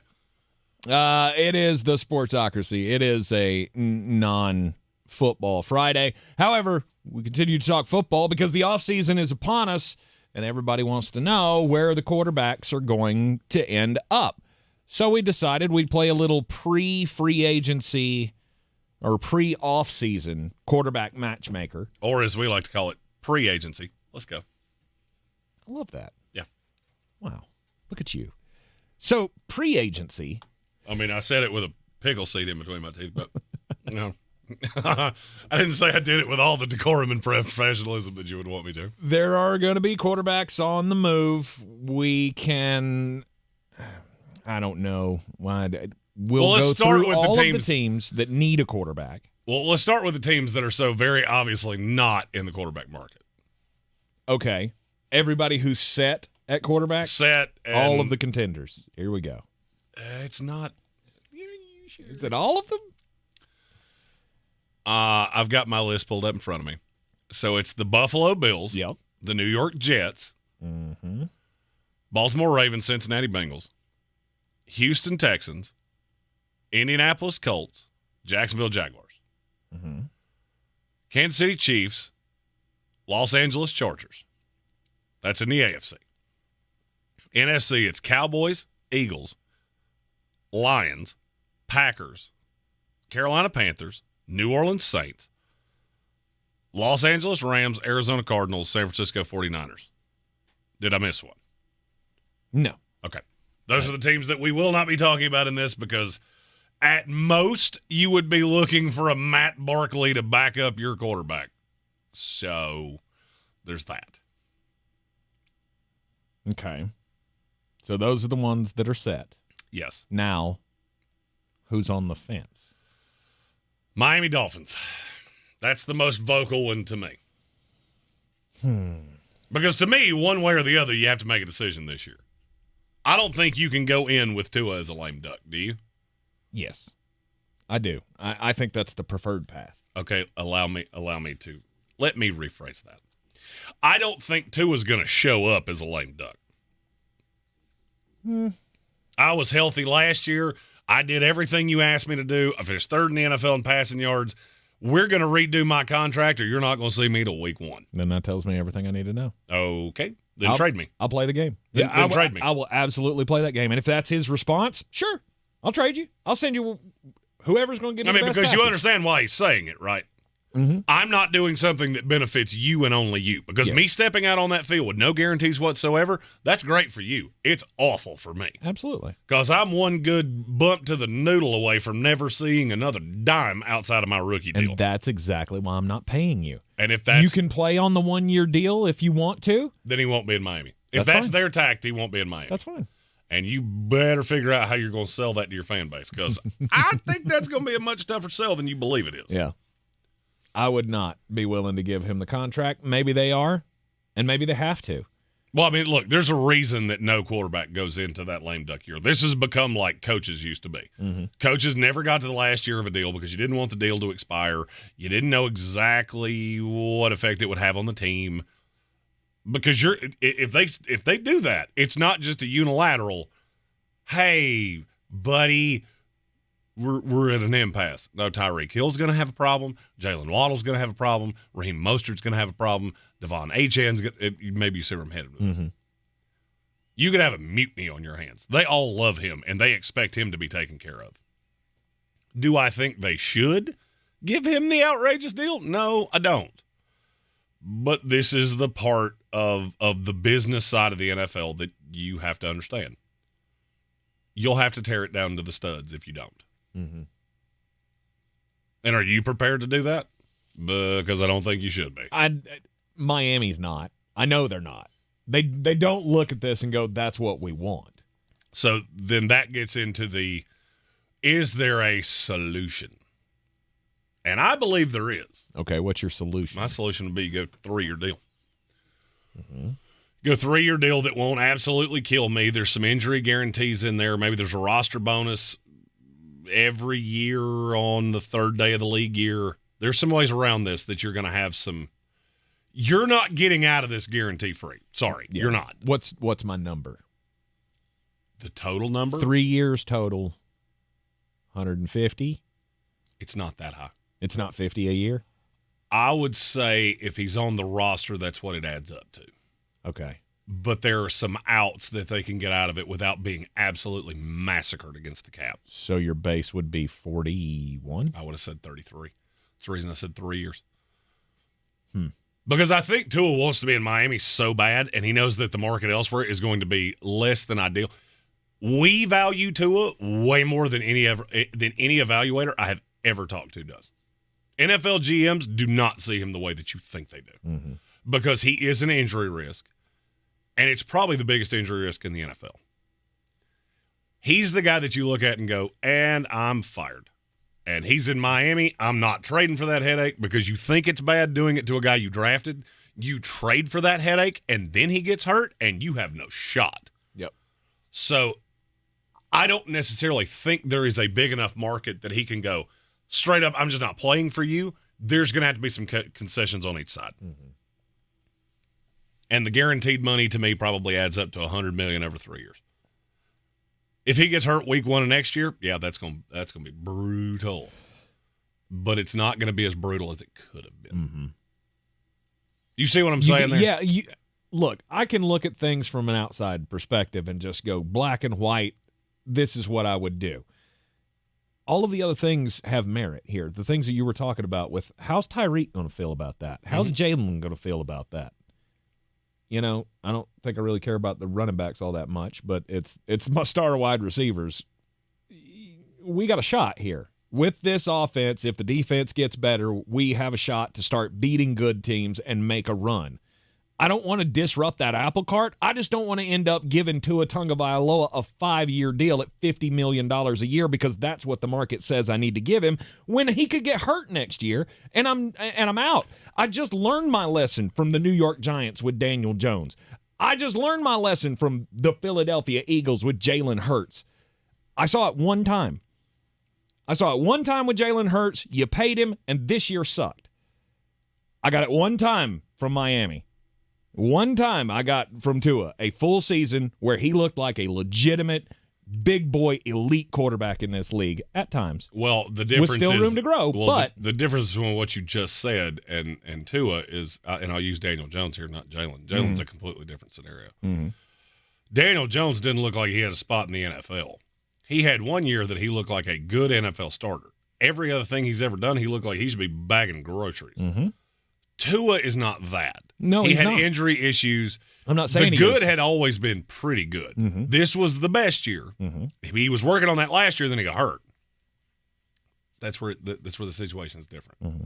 But I use Daniel Jones for the example because 40's the basement. I would say 40 is the basement if he's on the roster. That's just you're going to protect yourself because it is. I mean, think about how many guys have hurt themselves out of the league. He got hurt so many times. The talent was there. Sean Merriman's the number one I thought of off the top of my head. He was so good, but he was never available. Mm-hmm. Towards the end, he was hurt all the time. And that's kind of where I'm at with Tua, is we want you to be our quarterback if all things are equal, but all things aren't equal. Mm-hmm. Stephen Tao in the YouTube comment says that if you only pay people that have never been injured, you won't have much depth. Well, quarterbacks, I don't care. But this isn't a never injured thing. This is an injured quarterback thing. Yeah, but I'm paying $50 million a year to this dude. It will cripple my franchise if I'm wrong. I have to protect myself. But this offensive tackle, that's way different. Yeah, but this goes further to that of it's not just will he get injured, it's will he have to be retired because of it. This is where I was with Rob Gronkowski. One more hit on that back and the dude's career's over. Well, and even with Gronkowski, you're not making an amount. It's a lot, but it's not enough that you're going to bankrupt my franchise. Oh, no. This is the exact opposite of running backs. We're paying quarterbacks high-level money. The problem is that I'm going to have some protections because I can't eat $100 million for nothing. And that's what the guaranteed money would have to be. No doubt. No doubt. So I'm not giving up $100 million for a guy who could play 2 more games and be done. Not even just missed 17 games or something to have to rehab. I'm talking out the door, and I still owe him $100 million. So I'll give you some concessions, but this just became a topic with Joe Burrow and with Pat Mahomes of, well, they can't play pickup basketball. They'll be lucky if they can pick up cheese off the floor if they drop it. We'll get you a dog. That dog will take care of anything. You'll never bend over again that it's not on a football field. That's the opposite side of we're going to give you this much money. You can fix practically anything with a football player except for his head. That's the one thing that you can't go in there and gird and fix and rebuild. And, you blow out a hip, you blow out a knee, we can rebuild that. We can attach tendons and all that. The head I can't fix. Nope. So, I think that it popped in my mind, well, Joe Burrow's in this category now. Would you pay Joe Burrow? Well, of course it could, because you can rebuild a knee. I can't rebuild to his brain. And a wrist. Right. I can't give him any more security than he already has. To me, it's way too much of a risk, way too much money. I'm not giving him a major deal. If it goes down the path of a 3-year deal, okay. I think it's the only way it goes. Otherwise, I'd see if he'd play on the lame duck year. He's not, which he shouldn't. He's not going to. No, there's not an agent. You're going to have to make concessions on each end. Now, we've got just a little bit before the commercial break. There's one I would like to touch on that I said you're good. Mm-hmm. It's Dak Prescott. Mm-hmm. You do realize they have to extend him, right? Do they? You don't have a choice. You've steered yourself into a corner. Do you know what his cap number is next year? No. $60 million. Woo. And it's the last year of the deal. Mm-hmm. Nowhere to go. Nowhere to go but no kick void that years, money down the year. No void years, no way to do any of that. So Dak will get done. What it looks like, a lot. I'm going to say it's a lot. It's a whole mess. I don't think it's not going to beat Burrow and it's not going to beat Justin Herbert, but it's going to be really, really high. Mm-hmm. And I won't be shocked if it's for a lot of years. I would say it's the last deal he ever gets. Okay. If I were a betting man. I would say Jerry Jones looks at this and goes, we have drafted really well. This roster is super top heavy. We've got Trayvon Diggs we got to take care of. Micah Parsons, on and on and on. I got to not have to do this with Dak. I need that deal not to the 10 years that Mahomes got, but if it was 7, I won't be shocked. Mm-hmm. Because I need those years to play with. I'll take the bad years when the bad years come in. I'll recalculate the formulas. I'll restructure things. But I got to have something because this roster's too good. Mm-hmm. You're in the Sportsocracy, and this is ESPN Asheville. We'll continue quarterback matchmaker for 2024 coming up next. Renewal by Anderson's here. Kickstart the new year with this incredible deal. Buy one window or door and get the second for 40% off. Act now to schedule your free, no-obligation in-home consultation with my team at freewindowassessment.com. That's freewindowassessment.com. Start your spring cleaning today and get an insanely clean home with Zero-Res Carpet and Air Duct Cleaning. For this month only, mention ESPN Asheville and you'll get 3 rooms of carpet clean for $129 plus a free staircase. Book online at ZeroResAsheville.com. Hey, it's Mark Starling from First News on 570, and I've been going to Summit Dental in Asheville with Dr. Chad Reinhardt for years. They're fantastic, but you don't have to take my word for it. Check out some of these 5-star reviews from Google. After searching for a dentist for months, I finally found this place. I needed some serious dental work, and they got me in within a week. If you're anxious about going to the dentist, I assure you this is the place that can give you a new outlook on having dental work done. They're upfront, honest, and caring people who only want the best for their patients. You got to check out Summit Dental in Asheville with Dr. Chad Reinhardt, home of the Comfort Menu. At Progressive, we love sports and saving you money, so we bundled them together. 2 seconds left on the clock, third field goal range, and it looks like he's going to go with a 5-iron. No, wait. The quarterback is skating back on the ice. He's talking with his caddy. They're pulling the goalie. He skates off the fairway as the kicker lines up his putt. It's a breakaway! They bundled their home and auto insurance with Progressive. Touchdown savings, birdie goal! Progressive Casualty Insurance Company, affiliates, and other insurers. Not available in all states or situations. My friend and I are taking a trip to Mexico this year, but neither of us speak Spanish. So we downloaded Babbel and started learning Spanish fast. Want to start getting conversational in another language? In as little as 3 weeks, Babbel's quick 10-minute lessons were designed by language experts to be the most efficient and effective way to learn a new language. ¿Cómo te llamas? ¿Cómo te llamas? Babbel, language for life. Celebrating 10 million subscriptions sold. Go to Babbel.com and start learning a new language today. That's BABBEL.com. If cleanliness is next to godliness, look around the car right now. Is that very godly? Look, life comes at you fast, but so does WNC Auto Detailing. They have the tools to make your interior look like it's coming off the showroom floor. You don't believe me? Check them out on Instagram. All that filth and years of stains disappear. WNC Auto Detailing does full interior and exterior details with paint correction, and they do wax and ceramic coatings. Call WNC Auto Detailing at 455-3700. Premium care with a Southern hospitality touch. If you're looking to buy, sell, or invest in real estate in the mountains, you need to call the agents at Clarissa Sells WNC, brokered by eXp Realty. Check us out online at clarissasellswnc.com. And did I mention that Clarissa Sells WNC loves teachers?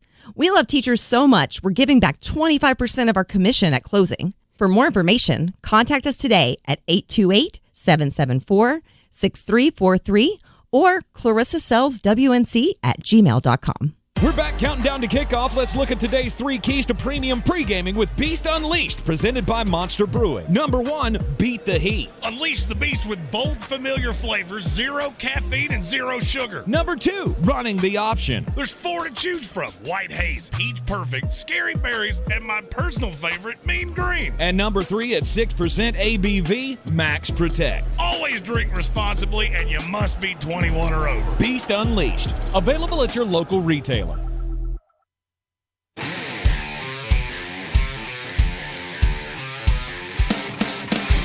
The Sportsocracy. Ice up, son. Ice up.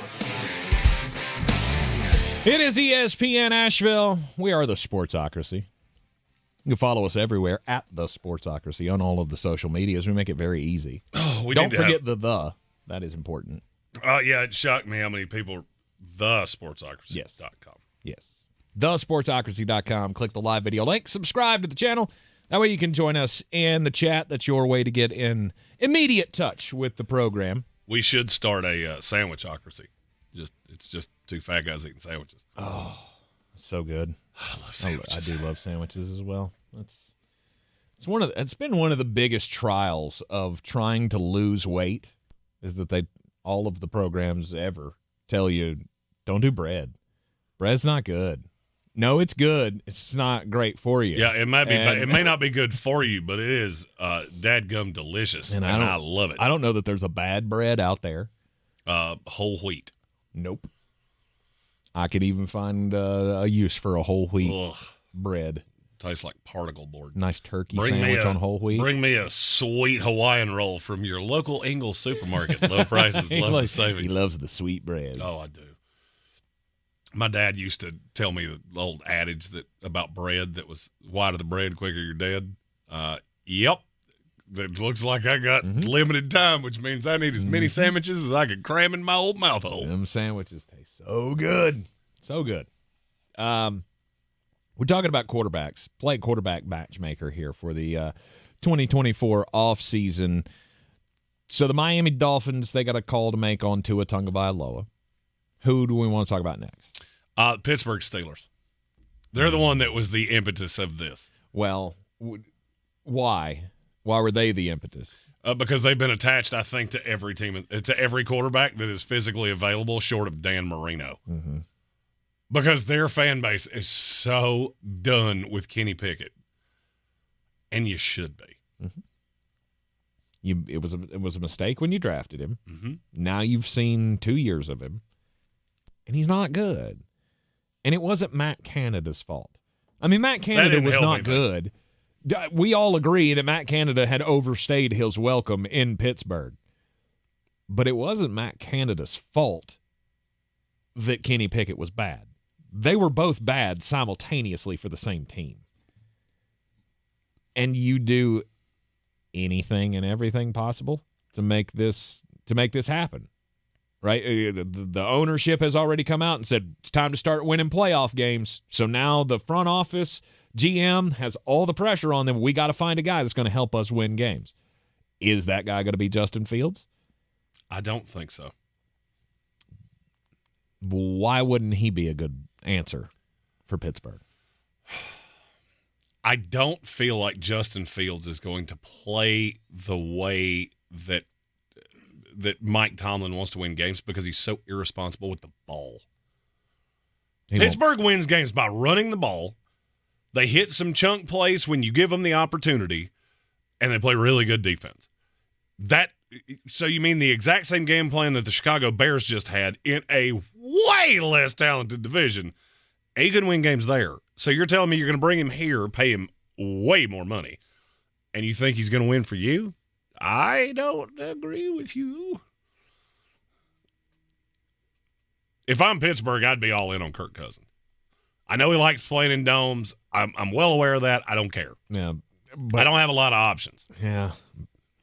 Kirk Cousins outside, though. I mean, you keep following. You say that at least 8 times a season. No doubt. And I'm not going to put him in Pittsburgh where it's cold all the time, and he never gets to play inside. Okay, give me a better alternative. I would be – you don't have one. Oh, no, there is one, but it's going to be stupidly expensive. Was that? I'd like Baker Mayfield better in Pittsburgh than I'd like him anywhere else. Oh, okay. I would love him in Pittsburgh. I'm sure you would. I think we should make this happen. We should start floating out there that Baker Mayfield is the next franchise quarterback for the Pittsburgh Steelers, and they can have him for $30 million.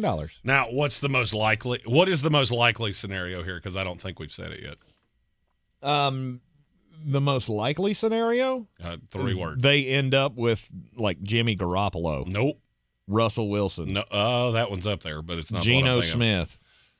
Still hadn't hit the one that I'm looking at. I'm in that range of that's what you're probably just going to have to settle. Who'd they hire as their offensive coordinator? Remind me. Arthur Smith. Mm-hmm. Ryan Tannehill. Ah, yes. That's the most likely one I can find. Boo. I didn't say it was great. And and what is there a hope still there for Kenny? Yes. That Ryan can teach Kenny something? Yes. Okay. I mean, I got news for you. They're not throwing Kenny Pickett out with the bathwater. It's just not going to happen. You took him in the first round 2 years ago. You can't do that to a first-round pick. But you can bring in somebody that's a veteran that if I need to rely on you because he doesn't pick up this system, this is a guy that understands it. This is a guy that understands this system and can help teach it to you and can help you evolve. And he's non-threatening unless you are absolutely awful. And if you're awful, he's just good enough that I can bring him in and nobody will bat an eyelash at it. It's the perfect scenario to me. Am I saying that's your best alternative? No. But it's the one that makes the most sense. Mm-hmm. That it does make a whole lot of sense. Oh, yeah, your best alternative is probably go chase Sam Howell, which I've said for 2 years. How good would you think Pittsburgh, would be if they had taken Sam Howell instead of Kenny Pickett?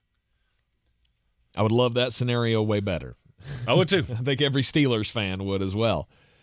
Because with Ryan Tannehill, that's the only hope is that I have 1 year where he can teach Kenny enough to hand it off to him. And I'm still not going to feel good about that because I've already seen this. I've already seen what Kenny can do the first 2 years. I would be looking to move on from Kenny.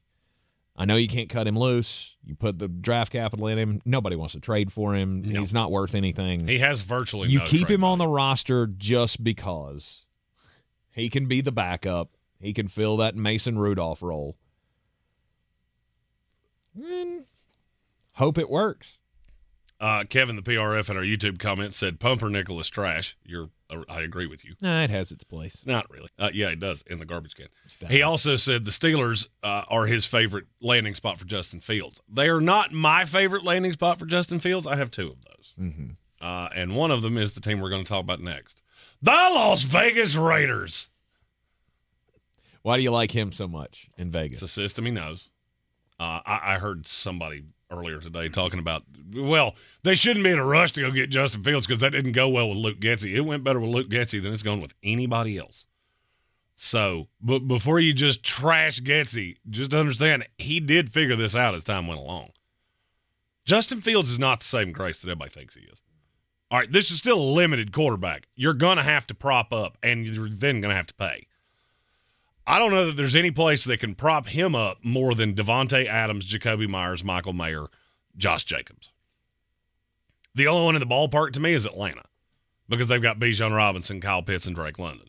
For me, and I'll say the same thing about where Justin Fields lands, I will say the same thing about them that I said about the Super Bowl. You give me the Raiders and the Falcons, you can have everybody else. In the Justin Fields sweepstakes? Mm-hmm.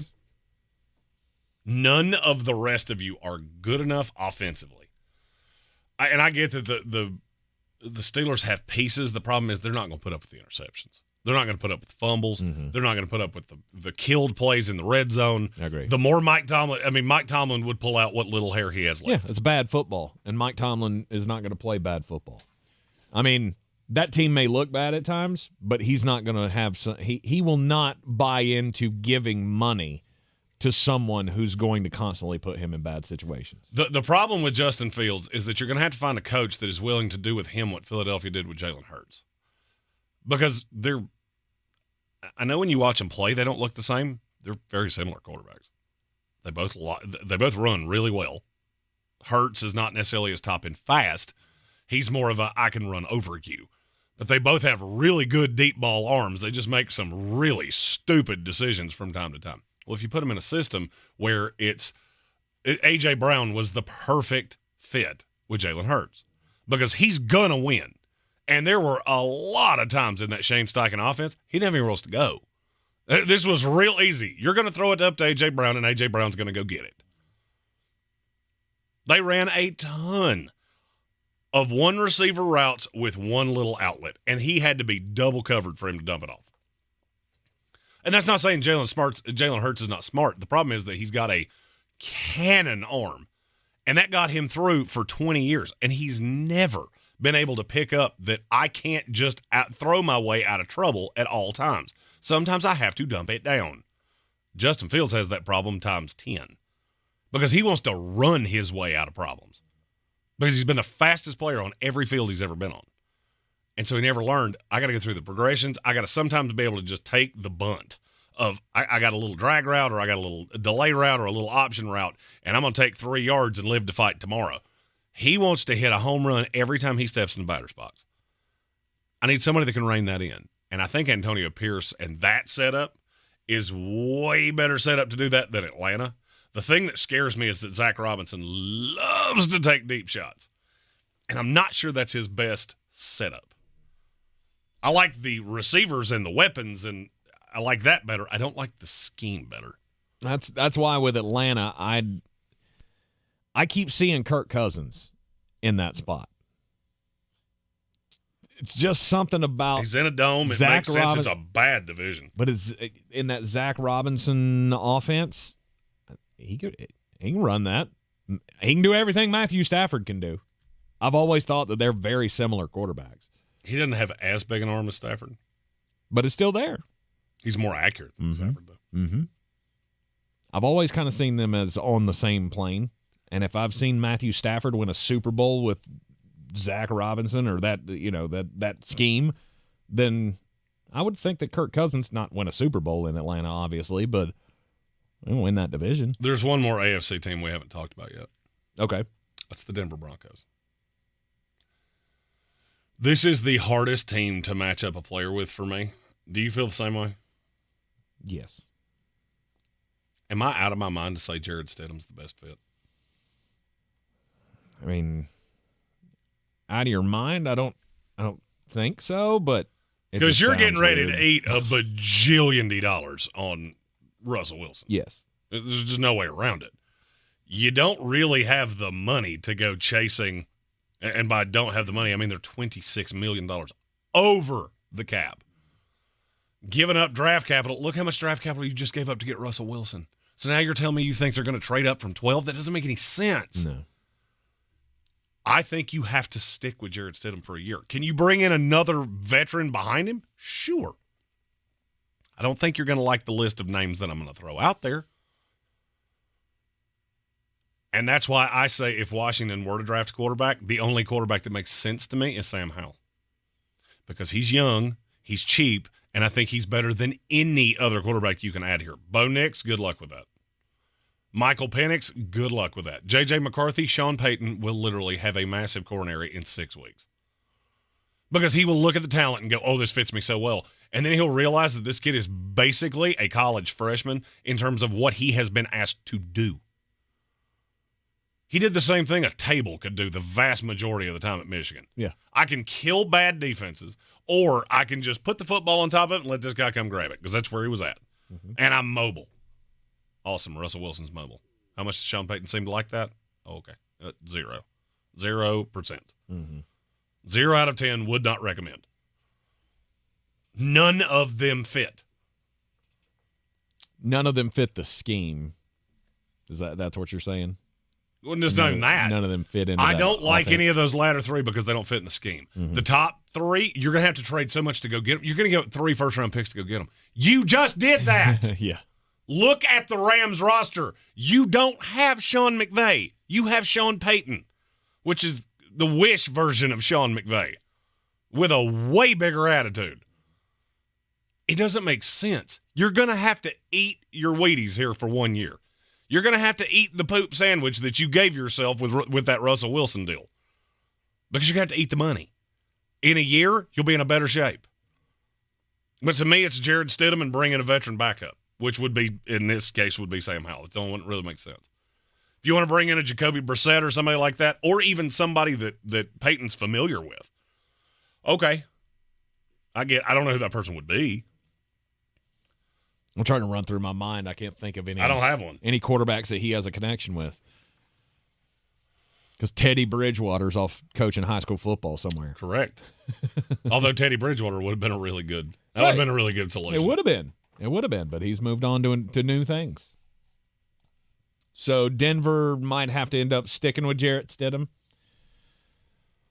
Have fun with that, Broncos fans. Stephen Tao said, Geno to the Denver Broncos, the Seahawks fleece them again. Oh, I can't do that in good conscience to the Denver Broncos. We don't deal with them anymore. I don't think they even accept calls from that area code anymore. Just nope. Last time we did that, bad things happened. Our mom was mad and has been mad for 2 years. You're in the Sportsocracy. ESPN Asheville 92.9 FM, 880 AM and 1400. Matchmaker continues next. This is your Exergen Temporal Scanner weather forecast on ESPN Asheville. One more mild day, then some colder weather on the way here, especially as we head on through tomorrow and tomorrow night. Clouds 60 today, tonight late, some showers around. It could end as a brief period of snow as we drop down close to freezing. And some of the higher elevations, better opportunity for some snow showers early Saturday, maybe light accumulation. Then partly sunny, windy at times, and cold Saturday, 40. Sunday will wake up in the upper teens to low 20s, sunshine and 50 in the afternoon. From the Weather Channel, I'm Ray Stachik. This report is sponsored by Renewal by Andersen of the Carolinas. Renewal by Anderson's here. Kickstart the new year with this incredible deal. Buy one window or door and get the second for 40% off. Act now to schedule your free, no-obligation in-home consultation with my team at freewindowassessment.com. That's freewindowassessment.com. Hey, any big plans for today? Yep, checking out Target's 4-day sale. Oh, for what? For scoring 20% off. For 20% off? For everything you need for spring. 20% off tees, jeans, and shoes. Even select bedding, bath, storage, and more. Wait, for real? For how long? 4 days. That's the name of the sale. Target's 4-day sale. Ah, the 4-day sale. Count me in for sure. Don't miss Target's 4-day sale. Ends Monday. Restrictions apply. See Target.com for details. The madness begins in Asheville. Make sure you're at the Harris Cherokee Center Asheville March 7th through 11th for the 2024 Ingalls SoCon Basketball Championships. Experience fun for the whole family as your favorite SoCon teams compete for a championship and a berth in the NCAA tournament. Book your travel and tickets by logging on to SoConHoops.com or by contacting the Harris Cherokee Center Asheville box office. Get your tickets today. The free iHeartRadio app has over 100 original stations, like 24/7 Comedy. If they were really donut holes, the bag would be empty. When you need to laugh, just open the free iHeartRadio app and search Comedy. Should we call someone? I'm like, no, that's his face. iHeartRadio. Free never sounded so good. Showtime Sports and Mountain Graphics have teamed up under new ownership by an Asheville native to better serve our community with the finest custom apparel and unique branded items at the best price. Showtime Sports and Mountain Graphics can customize whatever you, your team, business, or local group may need through high-quality screen printing, embroidery, and laser engraving right here in Asheville. Free personal delivery within Buncombe County and a reduced delivery fee anywhere in Western North Carolina. Visit ShowtimeSportsAVL.com and MountainGraphicsAVL.com. Your one-stop custom apparel shops. The best season of the year is here. Tailgate season. Monster Brewing presents this season's MVP. The Beast Unleashed. With 4 bold, familiar flavors. With 0 caffeine and 0 sugar. Beast Unleashed is your new pregame ritual. With White Haze, Mean Green, Peach Perfect, and Scary Berries, there's a flavor for every fan. The Beast Unleashed. 6% alcohol by volume. Unleashed responsibly. Must be 21 or over. Beast Unleashed available at your local retailer. The Ingalls 2024 Southern Conference Downtown Dribble and Kids Fest, presented by Champion Credit Union, will be held Saturday, March 9th, 9:30 a.m. to 11:30 a.m. at the Roger McGuire Green at Pack Square Park. The Downtown Dribble will feature interactive games, inflatables, pep bands, cheerleaders, and a parade. Each participant will receive a basketball, Downtown Dribble t-shirt, and a ticket to the noon session quarterfinal basketball games. Check-in will begin at 9:30 a.m. at Roger McGuire Green. To register, visit downtowndribble.eventbrite.com. on the weird scale. There's Vegas, there's Florida, and there's Asheville. Let's get weird, Asheville. We are back in the Sportsocracy on ESPN Asheville. It's 92.9 FM, 880 AM, and 1400. It's time to get weird, and found this story that came to us from a city in China called Zumadian. Zumadian they have a plant in town, a chemical plant called the Henan Junma Chemical Industry Plant. And on February the 14th, Valentine's Day, which by the way, is that a thing in China? Is Valentine's Day a worldwide thing? I'm honestly asking because I do not know. Is that just an American thing? I'm not sure. Because here's why I ask. Because there were a lot of videos that were posted on Valentine's Day on the social media there in China with people from Zumadian very upset at the fact that there was a giant purplish, pinkish cloud that went over the entire city from this industrial plant. Something scientific happened inside that building, and it started putting off a colored smoke that made everybody immediately think there's some kind of a toxic gas leak or something going on. The first thing I thought about was, holy cow, the Joker is real, and he has broken into this chemical plant in China, because it reminded me of the smoke coming out of the giant balloons in the Gotham Parade in the first Batman from 1989. You know who was in that movie? Who's that? Screen legend Christopher Walken. No. He was in the second one. He was in Batman Returns. Oh, sorry. I was like 2, so I'd mixed up the years. That was 92? It's like, that's your favorite Christmas movie. You should know. That's true. But that's not the original Batman. Oh, yeah. I don't know that. I mean, I've seen it, but I don't remember. Michael Keaton and Jack Nicholson? Oh, yeah. That one's awful. I don't like that one nearly as much as people would think I would. That's why I forgot it. What is wrong with you? It was fine. Mm-hmm. I was also 2 years old, so I'm watching it now, comparing it to Christian Bale and the Christopher Nolan series. Like, will you just go, please? Just please go. I went and saw that movie in the theaters. That's because you're 100. I'm not that old. I was 7. On your driver's license, maybe not. In real years, you're at like 140. Anyway, yeah. See, here in America, we wouldn't, I don't think very many of us would have thought toxic exposure. It's Valentine's Day. There's a giant pink cloud over the city. Wouldn't most of us just be like, oh, look what they did? Actually, no, the environmentalists would be out protesting. We appreciate the gesture, but this is poisoning our earth. You go on with your Birkenstock somewhere. I wore Birkenstocks for many years. Didn't know, okay? I was young. They were comfortable. You want me to believe in your cause? Stop pooping in the streets. Oh, there's a specific group in this public that they probably don't like us too much. My story, like them either. My story, and I care less than you would ever think. My story is also about Valentine's Day. It's about Hot Ones host Sean Evans. Do you know this program? The Hot Ones on the YouTube? Yes. Where they eat really spicy wings? Yes. Love them. Well, did you know he was at the Super Bowl? No. He was at the Super Bowl with his new girlfriend. Her name's Melissa Stratton. Do you know what she does for a living? No. Does she work at Stratton Oakmont? No. I could have made a joke there that would have been really funny, and it would probably have been the last joke. She definitely worked at the Bunny Ranch. Getting closer. Uh-huh. She, as she would probably file it on her taxes, is an adult film actress. Well, they went to the Super Bowl together, and a lot of people saw it. Okay, they took pictures. They took pictures together. They posed for pictures. Mm-hmm. But then the story came out on Monday that the Hot Ones guy is dating somebody that does boom boom time for a living. Mm-hmm. And apparently that was too much for him because he broke up with her on Valentine's Day. Really? The reason he gave? Mm-hmm. The public attention was too much for him. I have no less than 3 questions. Mm-hmm. One, you're famous because a lot of people watch you on their computer. 2, she's famous because a lot of people watch her on their computer. You guys. 3, you took pictures together at the Super Bowl.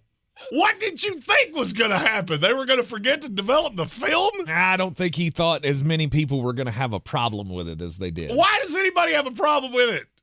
Because, why do you care? Well, the average watcher of Hot Ones is 26 years old. Nobody my age or younger has a problem with you dating a porn star. You know what this was. That guy's probably older than me, I would think. He's probably in his 40s, 45, I would imagine. I can tell you. He's in that range. He is my age. He is 37. Okay, he's 37. Which, follow me down the path here, and I may be crazy. How old would that make his mother? You see where I'm going with this? Somewhere. This might be one of those situations where Mama didn't know that Mr. Hot Ones had a hot one or where she came from. And then when she found out, she went, oh, no, my baby's not getting VD. And said, you break up with her right now. He's the Hot Ones guy. Get somewhere. So, just because you're famous, don't mean your mama can't tell you what to do no more. Or it doesn't mean that her opinion doesn't matter. Or her opinions, it's fine. According to him, it was the backlash from the public because it went viral on TMZ that he was dating a sexual video star of the night. Mm-hmm. I would advise against it. I'm sure she's a lovely gal. But I just came up with a joke, and it involves the word "your" and "tube," and it's you take the pieces, you put them together. I can't do it, but you know where I'm headed. Yeah. Don't think she's a fan of that. I think he can probably do better. He can probably do better. I don't know about that. I didn't say better looking. I said he can probably do better. Hey, stop worrying about what people do. Mm-hmm. You have fun. You kids go have fun. Stop worrying about what people think. I just give massive respect to anybody who can make Gordon Ramsay cry on YouTube. Because he did. Oh, that was hilarious. It was so good. Our buddy Bert Kreischer also cried. Yes. He also took his shirt off and had his microphone on a gold chain, which I was a big fan of. The Ricky Gervais one was very good as well. I've seen some really good ones. Jenny Ortega, she just ate him and stared at him like, what, little boy? She's like 12 years old, just throwing chicken bones over her shoulder. Like Stephen Tao says, we're learning so much about Tank right now. What are you learning about? What are you learning? 1,000? Right. That I might be a little, dare I say, conservative in my views. If my son brought home a porn star, there is a part of me that would go 5s. There's another part of me. It should be a big part of you. No, if my son brought home a porn star, it would be, actually, you know what my reaction would be? Honey, hand me my phone. Damn, son, I didn't think you could do this. This is selfie time. Selfies and Google search. Let's see what we're working just saying with. There would be a conversation of, are you really sure that this is the path you want to go down? Are you sure? You know what his response? All I'm saying is, I've seen you. I've seen you when you're getting dressed, and I promise you, I've seen you made the ones. It weird. Why did you make it weird? Because we all have. We have to talk about this. Okay, you don't want her going to work and competing. At Sports Tank ESPN, you killed it. You killed the joke. Well, look, you always say you worry about the guy in your wife's office. Well, I don't. I would worry about all of them in that scenario. There ain't a single one. I've seen too many of these footages. Even the cameramen are built. I can't wait for 2 minutes from now when we go to commercial and the program director's on the other side of that window, and for once, he's not staring at me. Just an honest conversations with have to be had. With a sad look on his face of disappointment. I'll do all I can to protect my Go to commercial child. break before you get us fired. You're in the Sportsocracy, and this is ESPN Asheville. On the weird scale, there's Vegas. Win $1,000 in inflation compensation. I just won $1,000. And kick your new year into high gear. What? No way. Thank you. I try every day. That's great. Happening now. Woo! Brought to you by PSG. PSG Traffic Services exists to save lives by providing safe work zones and to provide all your traffic needs. PSG is hiring team members. Excellent pay and benefits. Call 910-821-1720 or visit psgtrafficservices.com.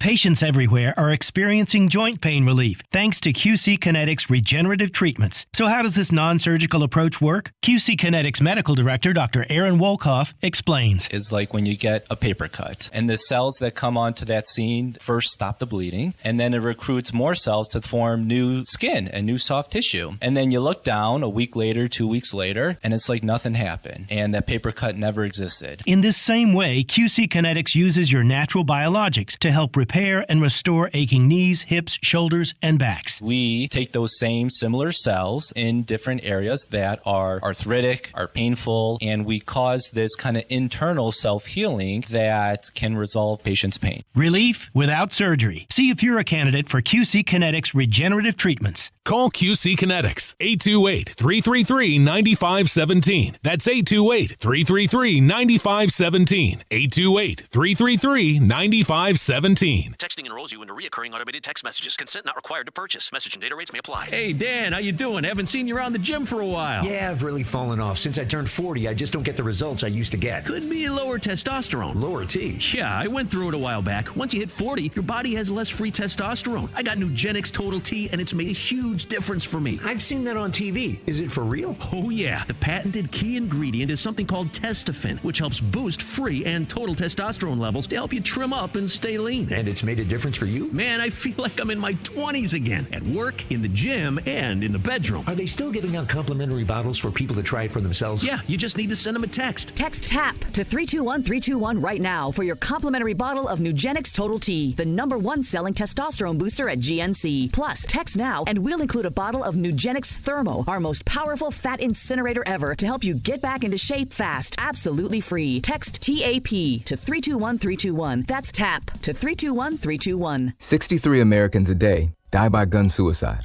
By storing our guns safely, locked, unloaded, and away from ammo, we can give our loved ones a second chance at life.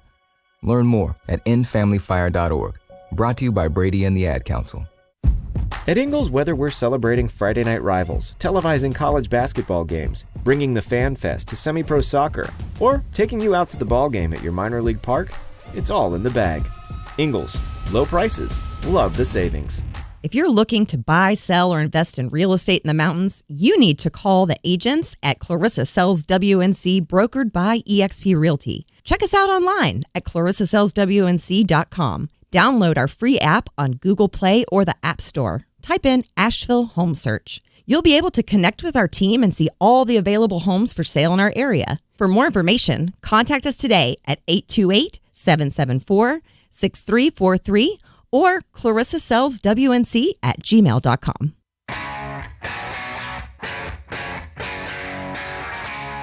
The Sportsocracy. These guys are a f***ing disgrace.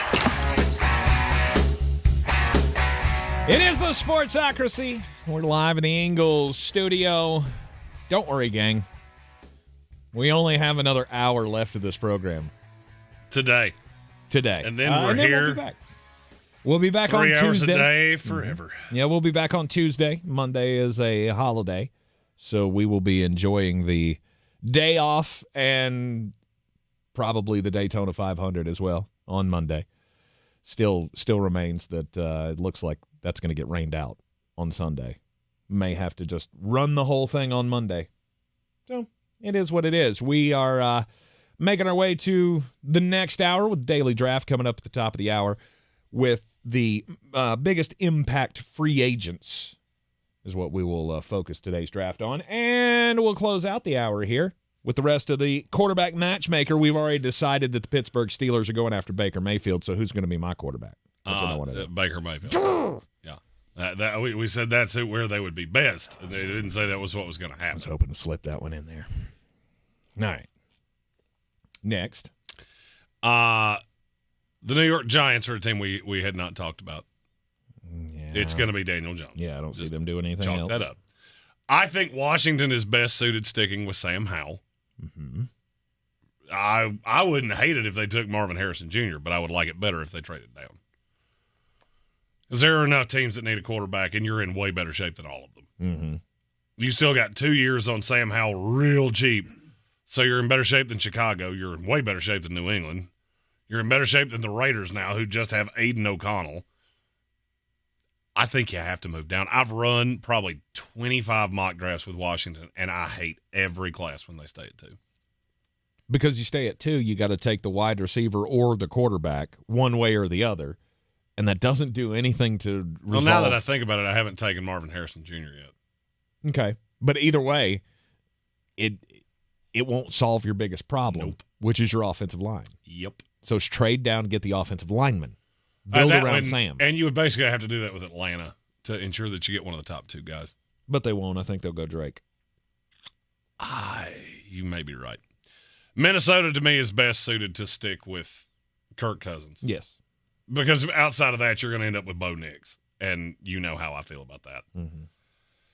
Bears are going Caleb Williams. I think the entire NFC West is set. I mean, Seattle can move off Geno Smith. What are you planning on doing? Are you going to take a quarterback at 16?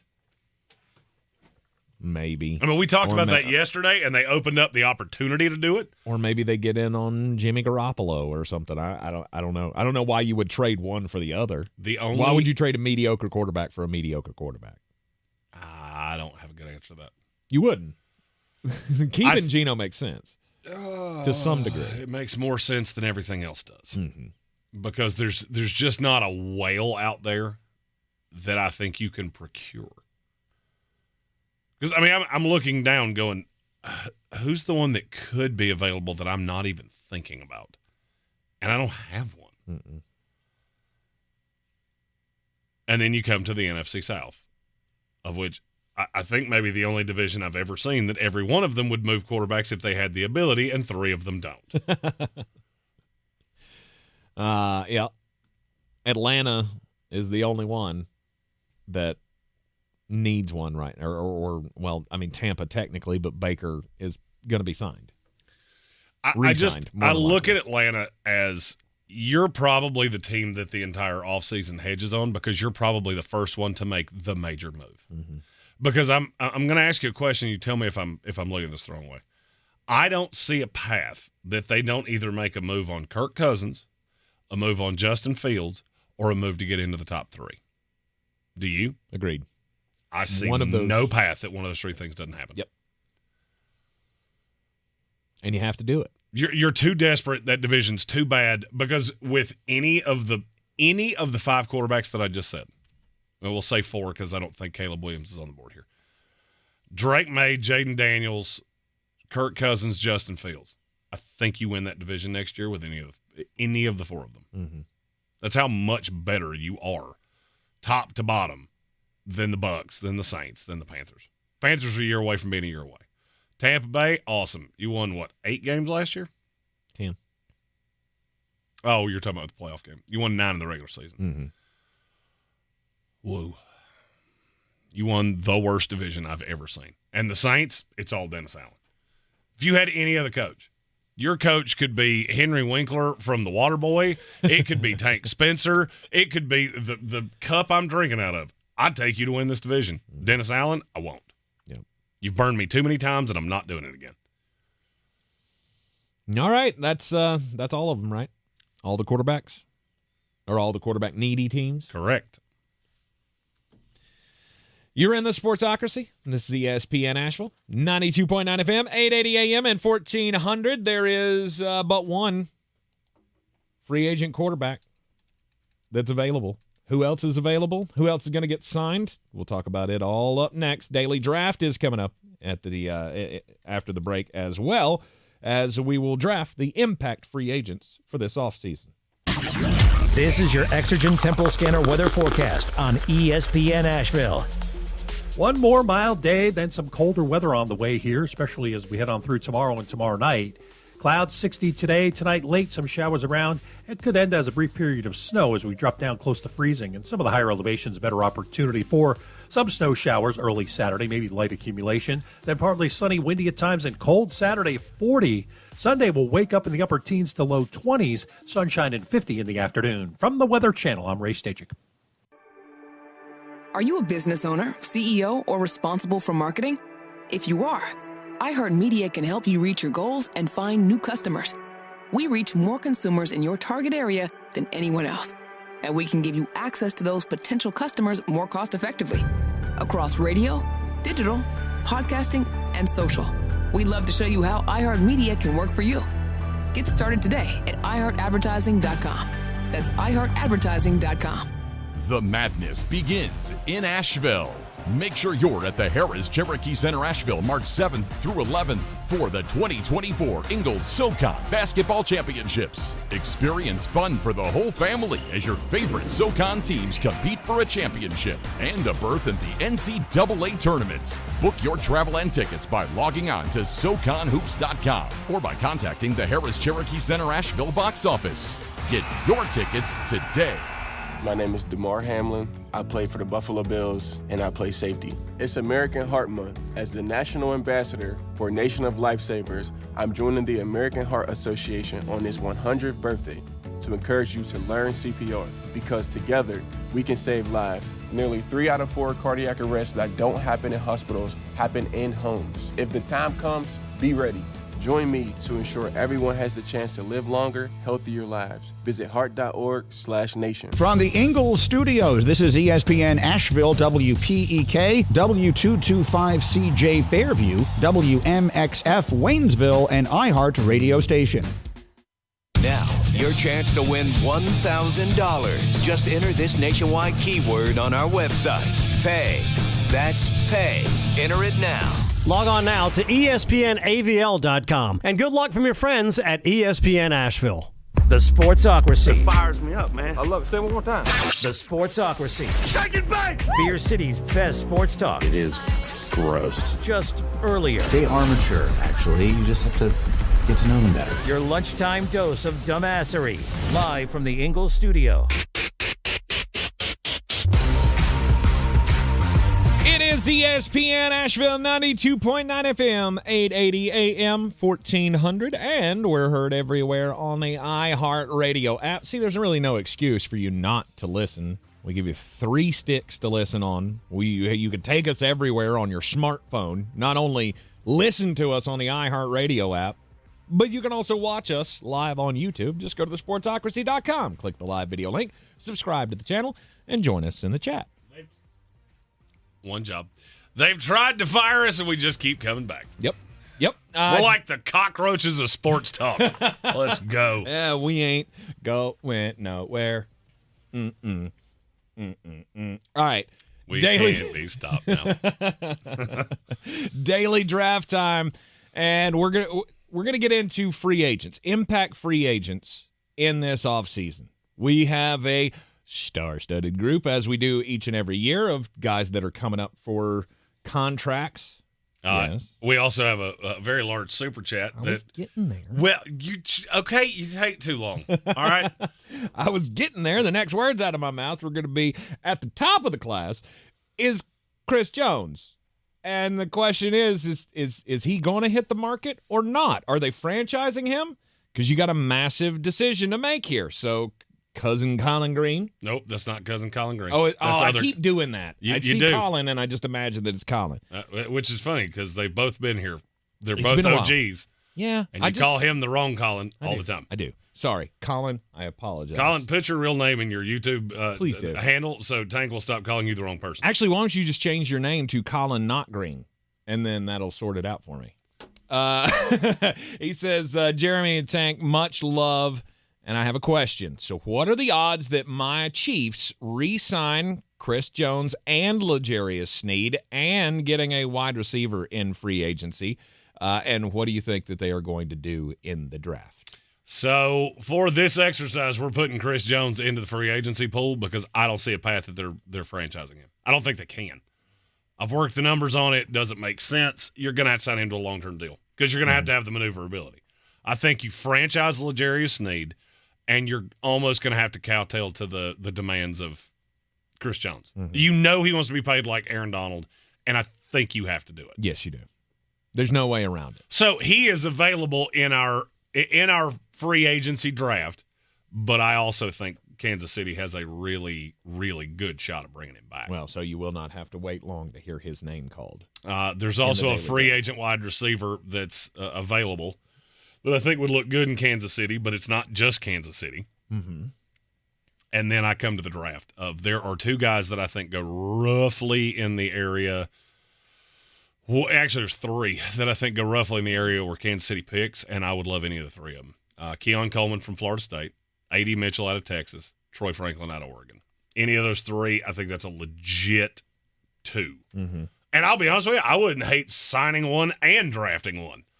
As I looked around at those receivers and went, my good Lord, you guys are terrible. Just not a lot that you can trust. And all three guys that you just mentioned in this draft, sure hands is pretty high up on their scouting report. I do believe. All right. What about Josh Allen? Jacksonville Jaguars, they got to make a decision between him and Calvin Ridley. I will say Josh Allen's the one that gets franchised.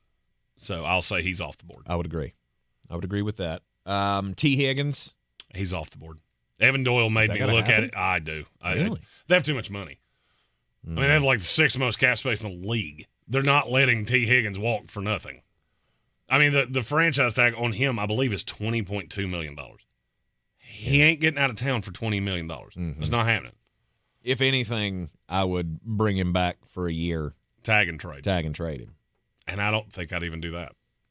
I really don't. Bring him back, let him play. Let's go win a Super Bowl. Well, I mean, I guess my thing here is that you got one more year before you really have to deal with Jamar Chase. And so you're telling me you're going to the best part of this team is the Joe, Jamar, T, Tyler Boyd, Joe Mixon side of this team. You're telling me you're going to let that walk the last year before you have to pay Jamar Chase? The more I thought about that, the less it made sense. Mm-hmm. So I'll say he's off the board. Okay. What about Brian Burns? I don't think he's off the board. I don't know that Carolina doesn't tag and trade him. Although we have said that makes sense. I don't think he's a Panther next year. Okay. That's kind of that was my line of demarcation here on everybody except Chris Jones. Mm-hmm. Will he be playing for that team? Because I think Chris Jones could hit the market, get big offers from Washington or Indy or one of these teams that have a lot of space, but they're not Super Bowl contenders, and just go, nah, it's all right, I'll come back to Kansas City. Justin Madubuike? I think he should be in. I don't really believe that Baltimore's going to franchise him. Okay. I don't know. It depends. Is he one of those guys you just let him walk out the door? He's been good, not great. And then until he was. He was great for a year. There is a place that he makes a lot of sense. Yes. Just so happens that it's not Baltimore, and it's coached by a coach that he's awful familiar with. Yep. The only other one I can think of is Antoine Winfield to take off because he's not getting out of Tampa. I would say you tag him if the long-term deal if you doesn't can't happen. get him signed, I will be shocked if you don't franchise him. It will happen one way or the other. He will stay. The other thing you have to remember, so this is where I get with guys that you tag and trade. Are you going to do better than the third-round comp pick you're going to get in a year? Also, how badly do you need that pick? What is your salary cap? Because it's not just, hey, is he a good player? All these guys are good players.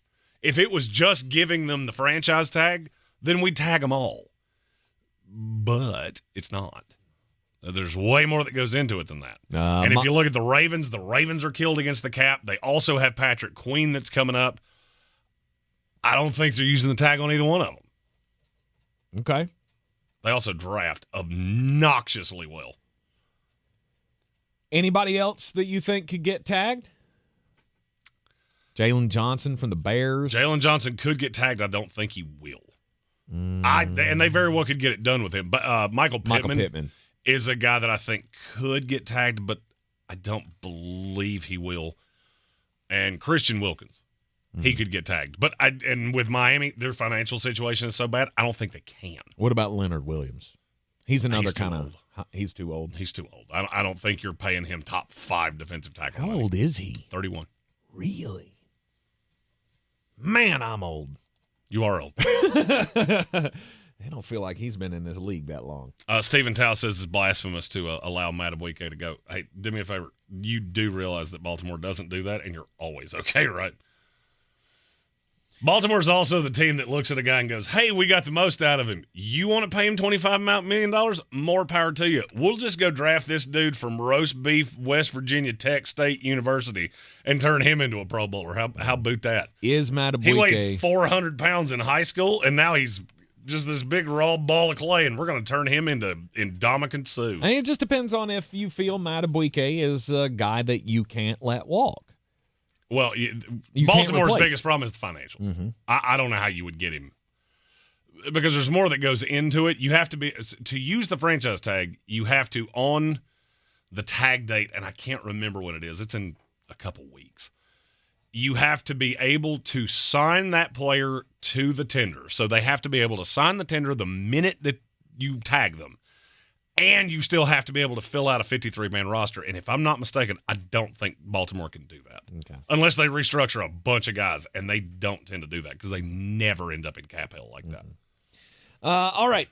We're going to take a break here? Yeah, we might as well take a break now. It's 2 up against it for us to start here. Tal said Queen's gone. And you may well be right. Mm-hmm. 2, we don't have enough time to start right this second. So we'll take the break, and then we'll have free reign to go for as long as we want. That's right. We will we'll write it out here. Daily draft coming up next. Top free agents, the impact free agents in this 2024 NFL offseason. You're in the Sportsocracy, and this is ESPN Asheville. Why are people saying Hugh yeah to Jackson Hewitt? When you switch to Jackson Hewitt, they will beat what you paid last year on tax prep, even if you filed online. Proof of prior year payment required when filing. New clients only at participating locations through April 7th. Terms at jacksonhewitt.com. Win $1,000 in inflation compensation. I just won $1,000. And kick your new year into high gear. What? No way. Thank you, I try every day. That's great. Happening now. Woo! Brought to you by PSG. PSG Traffic Services exists to save lives by providing safe work zones and to provide all your traffic needs. PSG is hiring team members. Excellent pay and benefits. Call 910-821-1720 or visit psgtrafficservices.com.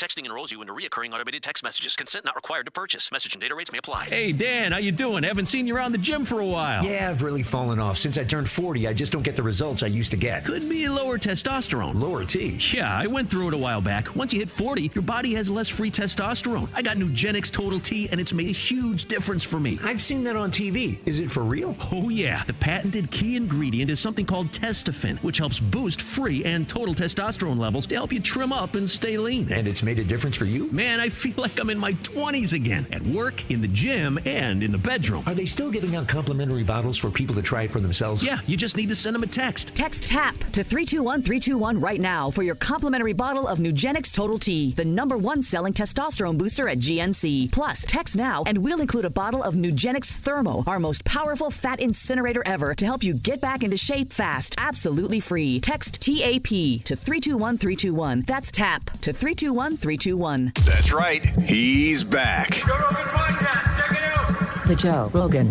Experience. You can once again listen to the Joe Rogan Experience podcast on the iHeartRadio app. It's about transcending whatever you think you are and becoming something better. That's what it's about. Open your free iHeartRadio app, search the Joe Rogan Experience, and listen now. While you're there, check out the smartest and most listened to conspiracy podcast, Stuff They Don't Want You to Know. iHeartRadio. Free never sounded so good. If cleanliness is next to godliness, look around the car right now. Is that very godly?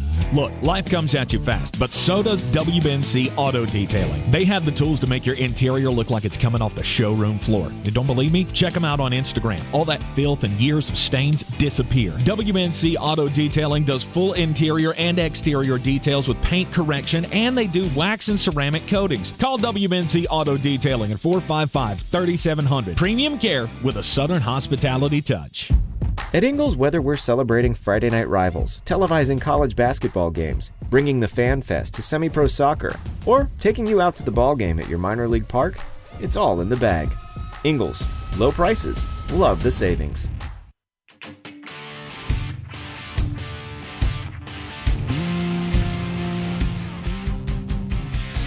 Welcome back into the Sportsocracy here on ESPN Asheville, 92.9 FM, 880 AM, and 1400 it is daily draft time. Flostradamus impact free agents for this 2024 offseason in the NFL. Who's going to make the biggest impacts? You got first pick. So, look, this is a deep free agency class. I mean, we do this every year where you look at it and go, good Lord, from 1 to 40, we've just got talent stacked on stacked, and then you lose the guys that we talked about in the last segment that aren't going to be available. Right. So we decided that Chris Jones was available, right? Yes. That's who I'm taking first. It's the only answer to who should have been number one. If we're projecting that Chris Jones is not going to get the franchise tag, or I think they will get a long-term deal done with him. But if he even sniffs the market, it's going to be insane. I think they will too, but the fact his agent came out after he said, I will be here this year and next year and forever, and his agent went, cut him off. He is killing our leverage every time he opens his mouth. Could you please get him to shut up? He will get a massive number from the Kansas City Chiefs, but that number will be even greater if he hits the open market. All right, so we got 7 teams that have $60 million of active cap space or more. Is there a team that wouldn't make a run at Chris Jones? I'll go one by one. Okay. From bottom to top. Cincinnati Bengals. No. They would, I think, full court press him. Yeah. Indianapolis Colts. Yeah. That's the one that I don't know because they've already got DeForest Buckner. Well, it feels like both. Well, and I get that, but this is Madden. You got to remember, you got to build out the rest of the team, and they got a few holes to fill. The Houston Texans. Mm-hmm. That's the one that I think would go hard in the paint. Mm-hmm. New England Patriots. I think they would have interest in him. He would not so much have interest in them. Chicago Bears. They'd go after. That's another one that I think would be hot to trot trying to get him. Mm-hmm. Tennessee Titans. Yes. Washington Commanders. Yeah. I don't know that he would have interest in them. Washington's the other one that I think would probably give him a dumb deal. You think so? Yeah. I've got to improve that pass rush. For Washington, their 2 goals are to improve the lines, and Chris Jones would be an immediate way to do that. Mm-hmm. I've already got so much wrapped up into that defensive line. Do I want to put what do you have wrapped up in that defensive line? With Jerron Payne, Jonathan Allen. Payne and Sweat's gone. Yeah, Sweat's gone. Right. Chase Young's gone. Oh, yeah. Yeah, that's the problem. I wasn't thinking. Hey, I have nobody that can rush a passer. Okay, the second best maybe. interior defensive lineman pass rusher just hit the market. Cool. Hey, Jerron and Jonathan, one of you is going to have to find a place to take your crap because we don't necessarily have a place for you anymore. So there's that. All right. Chris Jones, number 1 pick. And to me, that was easy. It didn't require that much thought. Yes. It gets much more complicated from here. Well, next up, I would have gone down the Kirk Cousins or the Josh Allen, T. Higgins path. Yep. But we're taking those off the board. Yep. So I got to go the Kirk Cousins path. Oh, I'm glad you did it because I wasn't going to. At all?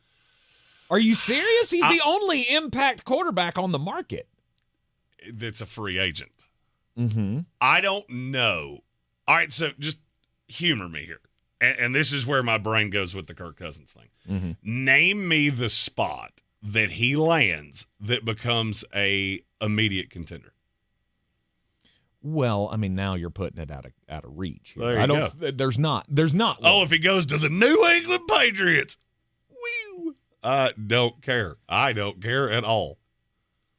You're thinking of this in impact towards a championship. I'm thinking of this in impact towards a team. I get it. And there's not a wrong answer to this. We didn't preface that. Right, no, but there would not be a greater addition other than Chris Jones to a team, I think, than getting Kirk Cousins at quarterback. Think about the different way that you would feel about Atlanta if Kirk Cousins were there, or the way that you would feel about Pittsburgh if he were there. Maybe you don't feel great about it scheme-wise, but just in the sense of, I know I have a quarterback that I can trust to handle the ball.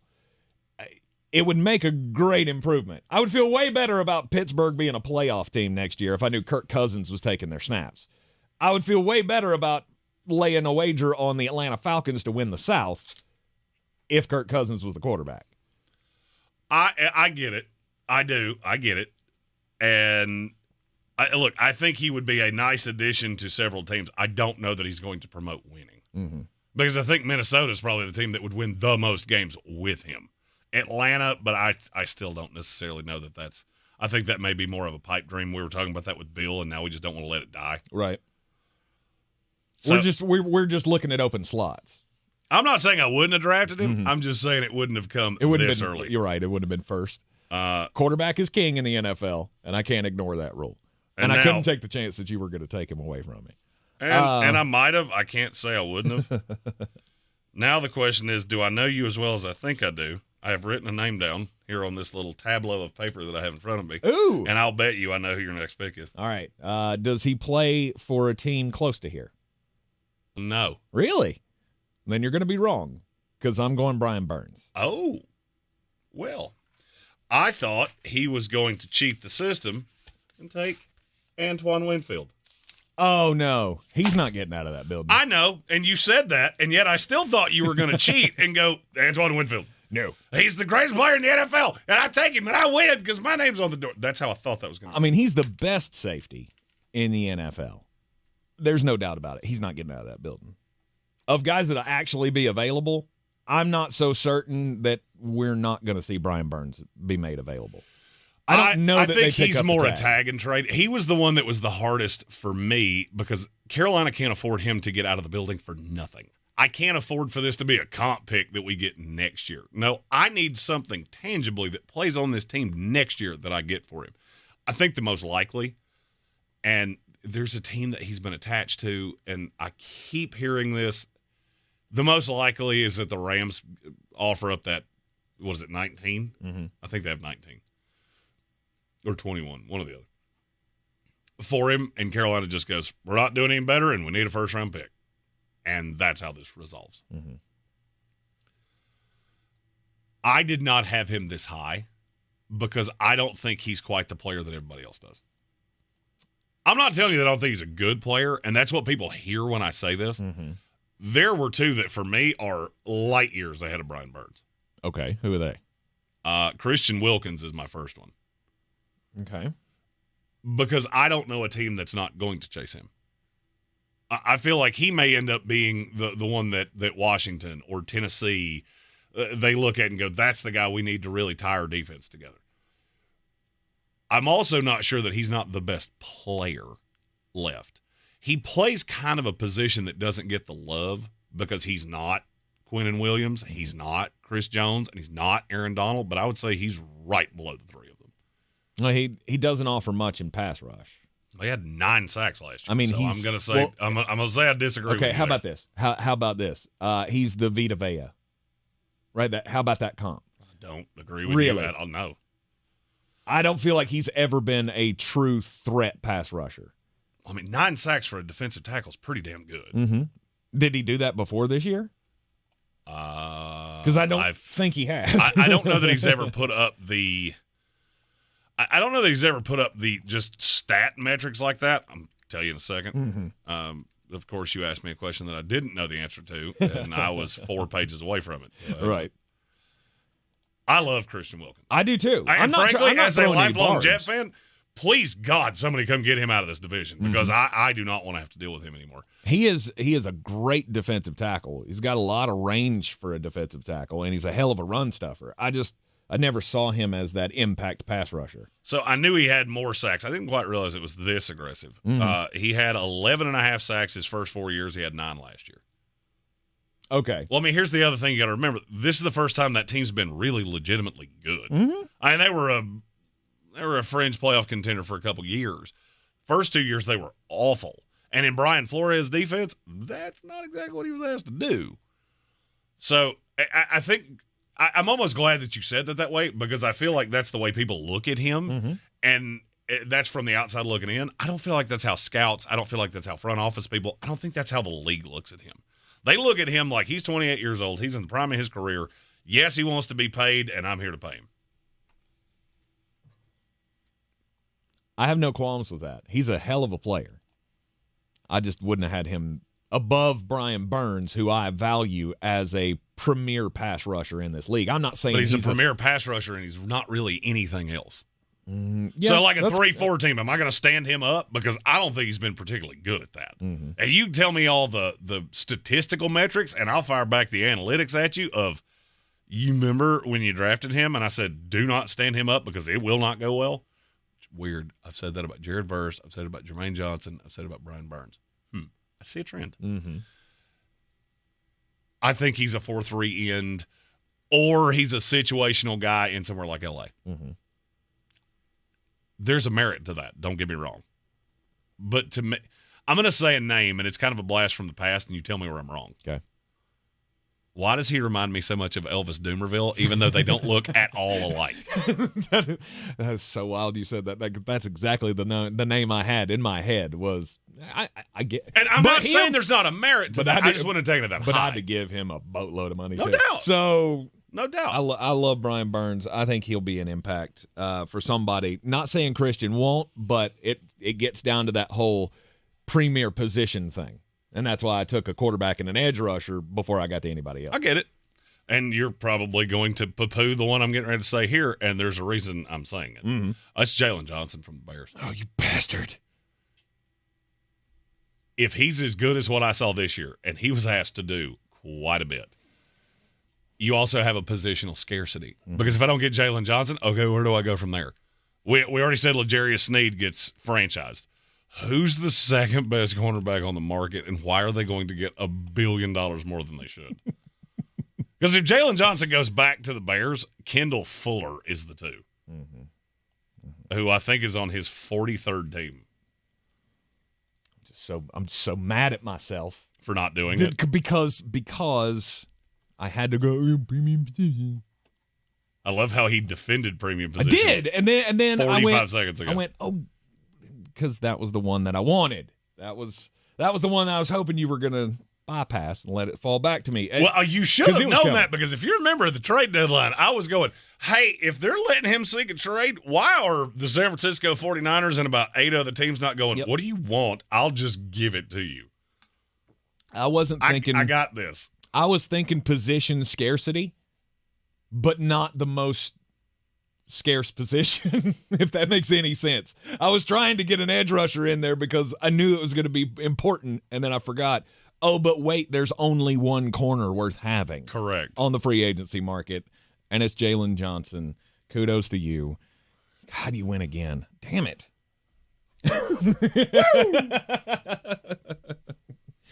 All right. Third selection for today's daily draft. We're talking impact free agents. We have eliminated guys that we think are going to be re-signed by their teams. This would be the position where I would just go, hey, L'Jarius Sneed, Antoine Winfield, I'm back in the game. But unfortunately, both of those guys are negated from this conversation. So, is Justin Madubuike going to get – did we decide, is he going to get franchised or not? I don't think so. Then that's where I'm going. And I don't blame you. He had an amazing season under Mike McDonald. And I think somebody's going to give him a bag. I do too. Is it going to be Baltimore? And it might be the team that is coached now by the guy that got the most out of him that he's ever gotten. Yeah. Because him as a replacement to Leonard Williams, yep, I'm here for it. Mm-hmm. I think that's his ideal solution. Now, you do have to look at Seattle and go, well, you're going to have to cobble together. We're going to have to start saving those old nickels. Because how you going to pay him? That's good. That's a good question you got there. I don't know the answer to that. I just feel like anybody with money would chase after him. If all the teams that are going to be in on a Chris Jones or in on Christian Wilkins, why would you not be in on Justin Madubuike? There are enough defensive tackles here to go around. So can I tell you my answer on that? Yeah. And it's the reason that I went Chris Jones, Christian Wilkins, and I didn't take Madubuike. Chris Jones is just so good that I don't really care where he goes. I think Christian Wilkins is an untapped potential that Vic Fangio was the first good coordinator that ever really had him. And you saw how good he was. Madubuike, I believe you have seen the best of him. And he can go back to Baltimore. He can go to Seattle with Mike McDonald. You basically put him anywhere else, and I'll immediately go overpay. Because I'll bet you he's right in the ballpark of what Christian Wilkins gets, and they're both just right below Chris Jones. That's the reason I didn't take him. I'm sure some people will disagree with that. Because you doubt that he can get better. Name me the player that's ever left Baltimore defensively that you went, wow, they really didn't see it in him, did they? Because usually it's, they let him walk. Oh, because he can't walk anymore. Because as soon as he left Baltimore, it's like we forgot how to assemble the pieces. And now he's just a big fleshy pouch where an NFL player used to be. Fleshy pouch. Isn't that what you said the other day? Fleshy bits. Fleshy bits. Yeah, I think that's what I said. There's a player that I'm telling you right now, you can make me almost say an obscenity here if you take him.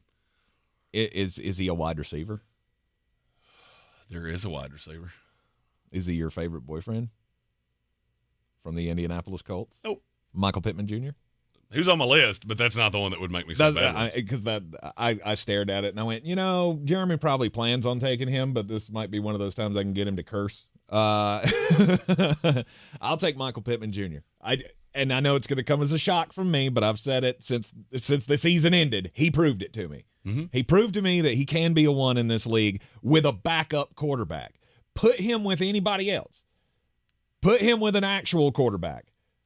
I'm not saying Gardner Minshew's not. You put him with a star quarterback, and let's see how high the ceiling can get for Mr. Pittman. We get it. You're anti-vagrant. You don't like that he had a quarterback that took his mattress from behind a dumpster. We get it. at Sports Tank ESPN. Those of you that are pro-vagrant. Yeah, plus I love his dad. Just never get away from Well, it's ironic to me that you took Michael Pittman, and I like him a lot. I'll be honest with you, before we did this, I kind of thought that the franchise tag makes a lot of sense on him because it's only $20.7 million. So him catching that tag, if they can't get it done, I do think there's a possibility they just go, we'll figure it out. We'll go get there eventually. I'm going to take your little boyfriend that plays the same position. Yep. Mike Evans. Yep. Because that's the guy that I look at and go, if he signed with the Kansas City Chiefs, I think we just lather up and do this again. That's the only way, though. It's the only – I considered taking Mike Evans, but that's the only way I see him being a massive impact on somebody if he goes to Kansas City and wins a Super Bowl or something. I don't – because who else is jumping in to get him? Oh, would you like my list? Because I have one. If he goes to the Houston Texans – big-bodied receiver with a team that does not have one of those. Does that move their needle all that much? Well, now you have a legit one. Tank Dell goes into the slot. He comes back off the knee injury. Noah Brown, if you could ever get him to stay healthy, just look at how different that team was with Noah Brown and without. Because Houston was on my list, but they weren't the only ones. Okay, who else? Let's see. I had Cincinnati replacing T. Higgins. I had the Cleveland Browns. I had the Buffalo Bills. I had the New York Jets. I had the Houston Texans, who you just said. I had the Jacksonville Jaguars replacing Calvin Ridley. Do you see my point here? Oh, the Detroit Lions. That was the one I circled and went, just think of how differently you look at the Lions with Mike Evans than you did without him. They have that kind of money? Everybody can have that kind of money. That's true. If I'm just chasing one dude and it's a one-off deal and I can throw a couple void years on this, I mean, because just think about it. Financially, what do you think Mike Evans gets? I think it's in that $20 million range, 15 to 20. I was going to say it's 20 is the floor. I don't know that it's the floor because he could take less to chase a ring. Maybe. He's made quite a bit of money. Mm-hmm. And so let's just say you have to give him $20 million. It's a one-year deal. You throw 3 void years on it. Awesome. I could make this $7 million for 1 year. Mm-hmm. That's totally on the table, and it's totally something that a smart franchise would do. Okay. And if I'm Detroit, I'm looking at the NFC going, I don't believe in any of y'all, and I believe in me a lot because we lathered up and brought this back, and Ben Johnson ain't turning down a head coaching job again. That's another one of those. Jeremy sees way more angles than I do because when I looked at Mike Evans, I heard him attached to 2 teams. Of course, we've been locked in that Kansas City makes the most sense, and I think that's ultimately what happens. Kansas City has kind of been burned on free agent wide receivers. I mean, just look at the legit, and I know they traded for Kadarius Toney, but that went poorly. Juju Smith-Schuster didn't go particularly well, and it only lasted for a year. I just look at Kansas City as this is a really good draft, and Troy Franklin or A.D. Mitchell, those guys make more sense to me because it's a longer-term fix. Why wouldn't I do both? Why wouldn't I bring Mike Evans in if I can give him that $7 million I'm not saying you wouldn't. Whatever? Okay. I'm not saying you wouldn't. I'm looking at Kansas City going, if you bring back Chris Jones and you bring back L'Jarius Sneed, I don't have a whole lot of issues here, and I got my normal allotment of draft picks. So I'm going to go get that young guy that I can pay peanuts for the next 4 years and just say, look, I fixed it, and hope that Sky Moore becomes something. Because in that situation, I'd have the young guy and Rashee Rice, the end of Travis Kelce. I'm good there. I don't necessarily have to go Mike Evans. I will, but let's say somebody offers him more money. Because Kansas City, those void years, that's not really a problem with Detroit because that team's so damn young. Kansas City doesn't have that luxury. Adding $7 million to the cap ledger for the next 3 years, that becomes way uglier in Kansas City, especially if it's a player that's not doing anything for you. Detroit, we got 1 year anyway. Ben Johnson takes a head coaching job next year. We're not nearly as daunting as we were. Not saying they'd fall apart, just we're all – do you see what I'm saying? Oh, yeah. You're opening up my mind to more landing spots for Mike, and I appreciate going through this exercise with you on that because, like I said, I was zeroed in on 2, and I went, I don't think Jeremy's actually going to take it. So I was going to take him last or in the last set here, but good for you. I'm just trying to think. I just took your boyfriend, so I'm afraid that you'll take mine. Bryce Huff. Has he reached that level? Is he up to elite level now? Or where he's at least going to get that kind of attention? Would you like to hear the list of players that had a higher pass rush win rate than Bryce Huff in 2023? Yes. Would you like to hear it again? Would you like to hear the list of guys that had a higher pass rush win rate than Bryce Huff in 2022? Would you like to hear it again? Seriously? He was 1% better than Micah Parsons. That's how good this guy is. That's impressive. Now, do I think that there's a little bias in this, that it is a rotational system? He comes in on pass rush downs? Absolutely. But think about how many of those we have. You have one of those in Houston. That's the team that scares me to death. Because this is a system he really already knows with a team that has the quarterback and is young and has the money to pay him that, and he's on the opposite side of Will Anderson. That scares me to death. I don't want to lose this guy. If I was the Jets, I would seriously consider franchising him. That's how important I think he is. Whoa. I love Will McDonald, too, and I think he's going to be really good. I don't want to lose this guy for nothing.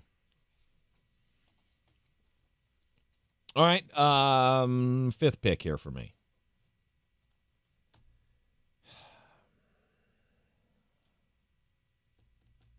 I'm going Calvin Ridley. I was battling back and forth. Did you say 5th pick? Isn't this your 4th pick? No, this is 5th. And then and then we're done. And then the UDFA, and we're back together. Oh, that's right. I started. Never mind. Yeah, you got Chris Jones, Christian Wilkins, Jalen Johnson, Mike Evans, Bryce Huff. I've got Kirk Cousins, Brian Burns, Justin Madubuike, Michael Pittman Jr. And I'll take Calvin Ridley with the selection here. Where do you want him to go? Because I have one, and not everybody's going to like it. I kind of want him to stay in Jacksonville. I really don't. I think I like it better. I felt like it came on. It's the difference in the 2 and the 3 that really bothers me. Mm-hmm. Like giving up a 3 for him, okay. I had a year. It was good when it was good. It wasn't great when it wasn't great. But I don't want to compound that and have to give him the money, and then I lose a second-round pick, and then it gets hard for me to fill out the roster, and I don't get to add the talent. Carolina's the team I keep looking at with him going, I wouldn't hate that. Mm-hmm. Add him to Thielen, add him to a young guy that you take with one of the – now I don't have to take a receiver at 33. I can fix on the line, and I can add the line piece that falls. It's not bad. I don't think it would make that great of an impact. I mean, great. It might for Bryce to give him somebody to trust, give him a threat that might be able to loosen things up a bit for him. He's just one of those guys that it's wishy-washy for me. You're not wrong. It started off poorly. I think it came on at the end of the year or toward the end of the year, and I think it would only be better if he was back and they could have more of a rapport and build on that relationship with Trevor. We going UDFAs? Yes. Leonard Williams. That's a good one. It wasn't mine, I'll be honest. Okay. And I have a slew of guys that I could say here. I think Leonard Williams fits with a real contender because he's at that age where I think you could get him at a value if he can chase a ring. The names that I have stacked up on my screen are the 3 running backs, and that's taking Josh Jacobs out because I think he's going back to Las Vegas. Mm-hmm. I don't think they're going to let him get out of that. I can't believe you're going to bring in a run the ball, play good defense coach, and then go, hey, that running back that's been so good, out you go. So I'm looking at Saquon Barkley, I'm looking at Derrick Henry, I'm looking at Austin Eckler. Okay. Because I feel like all 3 of those guys could go to contenders and be real difference makers. But I'm not going to take any of the 3 of them. I had to say them there because I think it's important. There's another one, and this dude, and I don't know if it's because he went to a team that was, or he was with a team last year that was completely irrelevant. I think there'd be a feeding frenzy over this guy if he made it to the market. The reason I didn't take him before is because I'm not sure he's going to. Mm-hmm. It's Michael Onwenu, the offensive lineman. I refuse to call him a guard or a tackle because he's played both. Mm-hmm. And he was really good at right tackle last year. There are a lot of teams that I think would look at that guy and go, he's going to keep my quarterback upright. Think about what Kansas City did with Joe Thuney and with, or even going back to Orlando Brown and Jawan Taylor. It's an imitation league. Mm-hmm. And Onwenu strikes me as the kind of guy that Houston has rattled around in my head a lot because Nick Caserio drafted him. And then went to Houston as the GM. Right. He knows him quite well. Okay. And you talk about a duct tape piece of, well, we have injuries. He's going to be a starter, but if we have injuries, we can move him anywhere because he's just shown he's a football player. Mm-hmm. That's the guy that if I was a GM, you better not let him hit the market because I'm going to outbid you. Yeah. Yeah. You have too many holes, and if I'm the GM of a good team, I got a spot on the offensive line. All right, I'll pencil him in, but he doesn't change anything I do in the draft. Washington, I'll give you a perfect example. Washington has 4 spots on the line I need to fix. If you let me sign Michael Onwenu, now I'm not beholden to I need a tackle, I need a guard. No, I need a damn football player. I need a guy that can come in and play one of these spots, and Onwenu can go into the spot that is open. And there is so much merit to that. I love that dude. And I want him to go away from New England so I don't have to, like, low-key hate him. Yeah. Although New England's not real good, so I'm not real worried about it. If I had one more to highlight here, I think it's Chase Young. Chase Young's an interesting one. I so good about his ability with him being 24 years old, 25 by the time the season starts, I think. I just feel so like there's so much more in him that we haven't seen because of injury and other things. Somebody may end up getting the value of the free agency period on this. Because I feel like he still would warrant a pretty sizable contract because of the potential. That's the reason I didn't take him. Because I'm scared of the contract. I'm scared of the guarantees I'm going to have to give him. Because I don't have many guarantees with him. I don't know exactly what I'm getting. But will he? In San Francisco, he was great. You know who else has been great in San Francisco? A whole mess of dudes that have gone other places and been completely irrelevant. Mm-hmm. And he was hurt in Washington. There was one really good year, and then every other year it just felt like, man, you're not as good as I thought you were. Can I get him in the 15 or less range?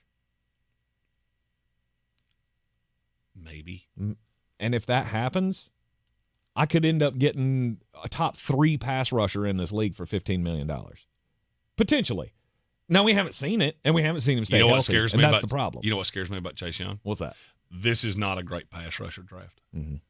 I have Jared Verse. I have Leatu Latu. Let's say, and here's where my fear with Chase Young comes in. We're going to the combine in a couple weeks. Let's say Latu comes in and they put him through the medical, and 2/3 of the teams in the league fail him. And he falls like a rock because other teams will know that. It's not that they'll know exactly who did it, but if there's something that's really bad and teams see that and they go, we're good with it, but a lot of others are not going to be, he'll fall like a rock. Who's the other pass rusher?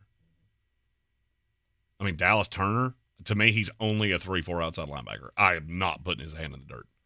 So I got one hand in the dirt guy, one outside linebacker. I don't have anything else. He's not much older. Chase Young's not much older than some of these draft prospects are. So I could easily see a team going, we need a pass rusher. We'll just throw the money at this, and we can nail it in the draft. Mm-hmm. And that's just going to swell his value. Conversely, if Latu comes into the combine, the medical's not a problem, which I'm not so sure it will be. I just don't know. Then all of a sudden, I think Chase Young gets more into it could be reasonable. You always say you said this early in the segment. I see things a different way than you do. Mm-hmm. It's not that one's better or worse. I'm looking at all the dominoes that fall. That's the beauty of the offseason to me. And that's why I didn't take him in the draft, was because the possibility of the contract is so fluctuating. We don't know. But if he ends up being under $15 million a year or somewhere around that value, I'm in. Because to me, that could end up being a major, major bargain. We got to take a commercial break. But before we do, there is one name I wanted to say. Let's say Cincinnati signed Chris Jones. Okay. Just they throw a big money offer at him for whatever reason. He loves Joe Burrow. DJ Reader could go to another team and be, because he's free agent too. Mm-hmm. He could go to another team and be a huge impact, especially if you couldn't stop the run. If you were real bad against the run, Los Angeles Chargers, that could be a big one too. We'll keep you updated on all of the free agency moves right here in the Sportsocracy on ESPN Asheville. This is your Exergen Temporal Scanner weather forecast on ESPN Asheville. One more mild day, then some colder weather on the way here, especially as we head on through tomorrow and tomorrow night. Clouds 60 today, tonight late, some showers around. It could end as a brief period of snow as we drop down close to freezing. And some of the higher elevations, better opportunity for some snow showers early Saturday, maybe light accumulation. Then partly sunny, windy at times, and cold Saturday, 40. Sunday will wake up in the upper teens to low 20s, sunshine and 50 in the afternoon. From the Weather Channel, I'm Ray Stajic. This report is sponsored by Pfizer. COVID-19? I don't want to risk missing work. I booked an appointment for this season's updated COVID-19 shot designed to help protect against recent variants. Learn about a vaccine option and book your COVID-19 shot on schedulecovidvax.com. Sponsored by Pfizer. Hey, any big plans for today? Yep, checking out Target's 4-day sale. Oh, for what? For scoring 20% off. For 20% off? For everything you need for spring. 20% off tees, jeans, and shoes. Even select bedding, bath, storage, and more. Wait, for real? For how long? 4 days. That's the name of the sale. Target's 4-day sale. Ah, the 4-day sale. Count me in for sure. Don't miss Target's 4-day sale. Ends Monday. Restrictions apply. See Target.com for details. QC Kinetics patient Robert Patterson, a veteran and business owner, struggled at work and in the gym with chronic, agonizing shoulder pain. Those injuries just continue to nag, and if you don't treat them, they just get worse. And I just kind of abused my body for a long time, and it finally had said enough is enough. That's okay, because QC Kinetics tells your pain, hey, enough is enough. Their regenerative treatments bring you relief by helping restore and repair damaged tissue with no drugs, no downtime, and best of all, no surgery. I was able to exceed the goals that I had previously attained in the gym, it was absolutely worth its weight in gold. So I could continue to live life without limitation. Ready to get lasting relief from your joint pain? Call QC Kinetics to learn more about how natural biologic treatments can get you lasting results. Call now. It's a free consultation. 828-333-9517. QC Kinetics. 828-333-9517. Get ready for our 2024 iHeart Podcast Awards, presented by The Hartford, live at South by Southwest. March 11th, we'll honor the very best in podcasting from the past year, and you'll help decide who wins Podcast of the Year. Vote now at iHeartPodcastAwards.com. The Hartford Small Business Insurance is the presenting partner of the 2024 iHeart Podcast Awards, live at South by Southwest. To learn more or start a quote, visit thehartford.com/smallbusiness. With insurance designed for your small business, the Bucks got your back. The Ingles 2024 Southern Conference Downtown Dribble and Kids Fest, presented by Champion Credit Union, will be held Saturday, March 9th, 9:30 a.m. to 11:30 a.m. at the Roger McGuire Green at Pack Square Park. The Downtown Dribble will feature interactive games, inflatables, pep bands, cheerleaders, and a parade. Each participant will receive a basketball, Downtown Dribble t-shirt, and a ticket to the noon session quarterfinal basketball games. Check-in will begin at 9:30 a.m. at Roger McGuire Green. To register, visit downtowndribble.eventbrite.com.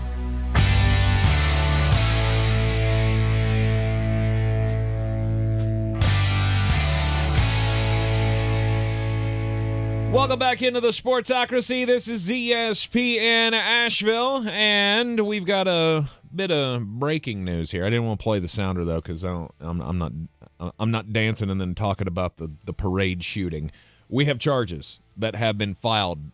2 juveniles have been charged in connection with the mass shooting at the Kansas City Chiefs Super Bowl rally earlier this week. We don't know names because they're minors. There are state laws in Missouri against that. Many states have those. There were 3 that were arrested. 1 was released. No, they decided he didn't have anything to do with the shooting. The 2 that are charged right now are facing gun-related and resisting arrest charges. More charges can come, which they will, because there's not a murder charge on here anywhere, and they will be charged. Somebody will be charged with the murder of Lisa G., the radio personality who was shot in the crossfire there of. Police are now saying that was just a dust-up between some teens who had guns at the parade, and everybody else got caught in the crossfire. It wasn't like they were trying to beat. It wasn't like a terror attack. And so anybody that, RG3, that used this as an opportunity to push gun control, you care to list me the states where it's illegal for a teenager to buy an AK-47? Right. Okay, you want to hear the list again? Right. There you go. So maybe, just maybe, we think before we speak, and we think before we make everything a political statement. Mm-hmm. Maybe. Also, related story, Taylor Swift has now donated $100,000 to the family of Lisa G.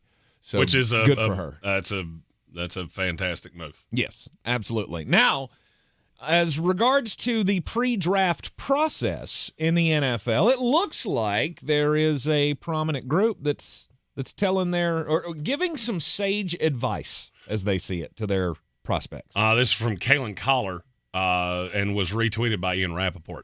Athletes First Agency is directing its prospects to not take cognitive tests in the pre-draft process this year, a direct response to the C.J. Stroud S2 leak last spring. A1 emailed teams, our recent experience with these exams has been less than positive. Specifically, the fact that certain results and performances were leaked publicly last year demonstrates that there truly is no confidentiality with these tests. It is not right for a player's intelligence, aptitude, or mental processing to be subject to public discussion and ridicule. No other job interview carries the same scrutiny. I don't disagree with anything that you just said. I would also be remiss if I didn't point out that some of the results leaked were false. So that's not really from the people that are administering the cognitive test. It leaked. We don't really know why. It could be as simple as somebody intercepted a text message or an email or I don't necessarily think this will become a hard, fast rule like the Wonderlic and the S2 are going to die off. I do find it interesting that they're telling players not to take it. And before anybody asks, the biggest quarterback prospect they have on their roster is Talia Tagovailoa. So they don't have any of the highest end guys. Mm-hmm. I would wager the highest end guys are still going to take this. Now, if that changes over the next couple of years, I won't be shocked, but I don't think one with C.J. Stroud, because there's always been kind of a theory that a team leaked it, and they were hoping C.J. Stroud would fall because he had the result that would actually change something. None of the others really did. Justin Fields has the highest score on this test ever, so it's not a fail-safe. Mm-hmm. But the fact that he got a 2 and somebody put it out there and we all immediately went, oh, well, that's it. Bust territory. That's what started the whole, or I guess that's what gave more juice to the Bryce Young needs to be number 1. Well, and that's what happens when you have this much media. We're like dogs with bones. We get something like that, and it either steered into your narrative or it steered against your narrative, and you use it. And the other part of that is that we knew definitively that the owner of the team that had the number 1 pick in the draft put a lot of weight into that. That's why that became a story, because we were trying to figure out what Carolina was going to do at that time, and Tepper was on record as saying he put weight to that. So I think it may be a little bit of an overreaction. I don't know, but I did find it interesting. I think yes. I think this is an overreaction, but I don't think it's an unwarranted overreaction. I don't either. I mean, you don't want to put a 21-year-old kid on blast like that. At least not to the media. We're doing that behind closed doors with teams, and I mean, I got news for you. We find these things out every year. Every year I've done this, I've known things that I haven't reported. Because some of them they don't matter. You know, if some 6th-round quarterback prospect gets a 6 on the Wonderlic, that's not a story. It's just, I mean, unless you're just trying to bash on the kid, which we don't do. But then again, there have been other instances where guys have gotten really high scores on those that made you rewatch the tape. And E.J. Perry from Brown is one that I specifically remember. That was what got teams to start watching him again. And he was invited to the combine, and then the next thing you know, he had a ton of pre-draft visits. So there is some negative, but there's also some positive to it. Mm-hmm. I've always wondered just how important these tests are, and I think we ask the question every year. It's not an end-all, be-all. It's just a tiny piece of the puzzle that you put together in looking at a prospect. But the fact that it can get out there if your guy does bad. So your question was how important it is to NFL teams? Yeah. I had somebody that actively works in an NFL front office right now tell me it's not nothing, but it's less important than people in the media and the public at large think that it is. Mm-hmm. I don't want my guy going through that. I don't want my guy unnecessarily going through all of that. You're in the Sportsocracy. This is ESPN Asheville. We've got a long weekend coming up. Hope you do too. President's Day is on Monday. We will not be here Monday, but we will be back right here in the Ingles studio at noon on Tuesday. We'll see you then. The madness begins in Asheville. Make sure you're at the Harris Cherokee Center Asheville March 7th through 11th for the 2024 Ingles SoCon Basketball Championships. Experience fun for the whole family as your favorite SoCon teams compete for a championship and a berth in the NCAA tournament. Book your travel and tickets by logging on to SoConHoops.com or by contacting the Harris Cherokee Center Asheville box office. Get your tickets today.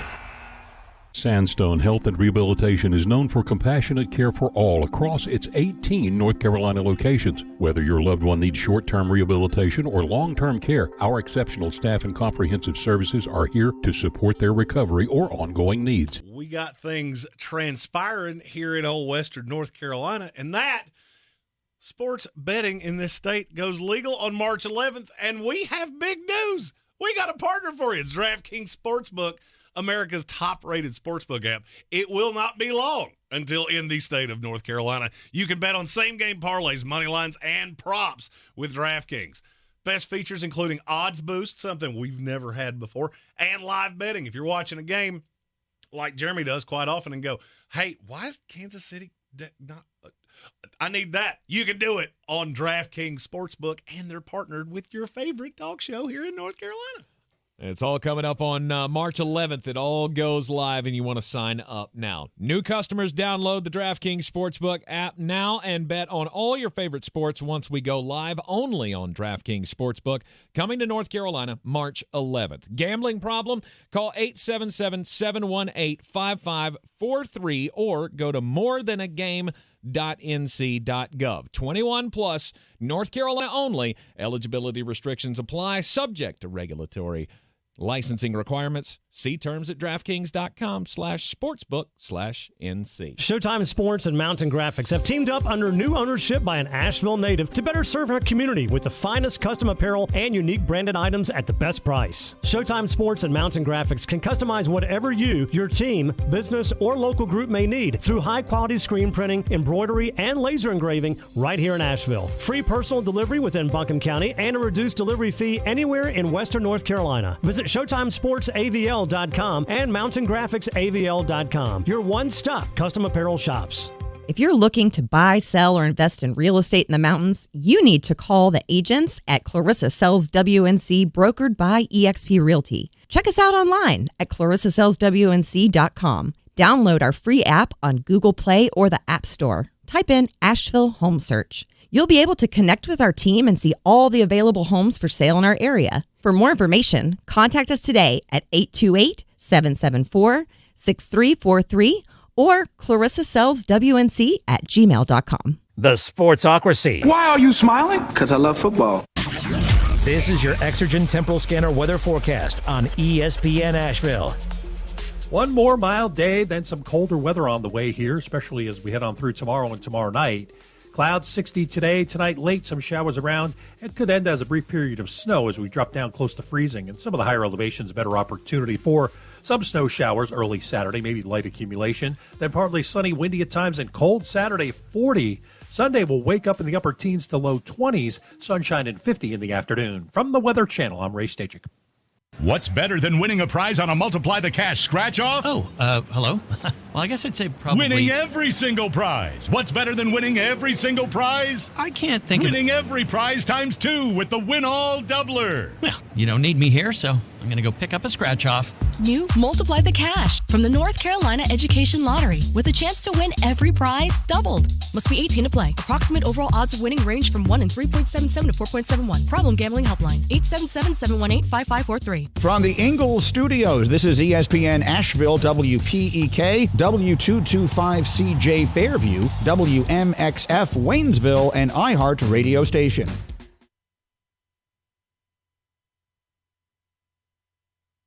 Radio station.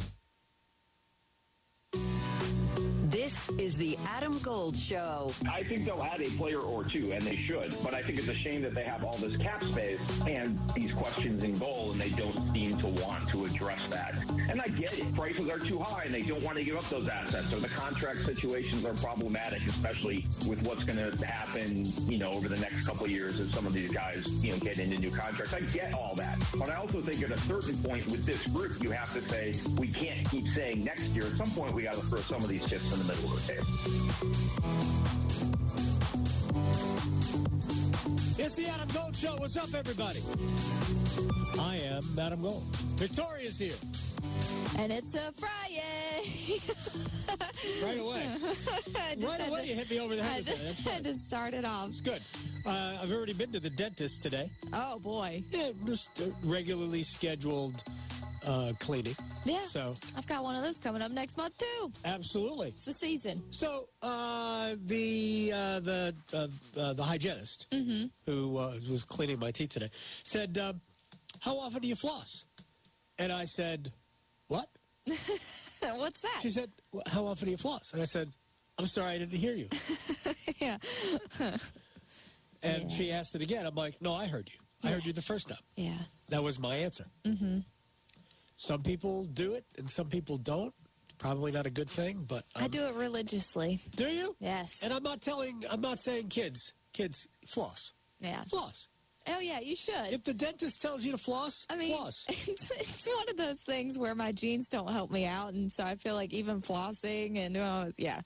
I still have the occasional things I got to work on. Yeah, I'm just, there's just not time for everything. Yeah, got to prioritize. Right. I mean, can I floss while I drive? I wouldn't advise it. So, I've seen worse, though. I mean, that should be against the law, right? It should be. Should be. We don't have commercials on TV. We don't have don't text and drive. Yeah, we have those. I've seen don't floss and drive. I know. I mean, they should. I don't really know if that's a problem, but people real eager to floss while they're on their way to work. I can't wait. That's why everybody speeds. Number one cause of speeding. Right. Getting home to floss. Yes. Absolutely. Forgot to floss. Gotta get home. It's so silly. All right, let's stop the madness and start the madness at the same time. Let's get it started. All right, there is a new sheriff in town. Andy Griffin. Oh, not Andy Griffin. Okay. I would be an old sheriff. Yeah. Even growing up in New York, we watched the Andy Griffin show. Did you? Oh, absolutely. Before we get to the Caitlin Clark phenomenon, State suffocated Notre Dame last night in South Bend, 59-43. So check out the following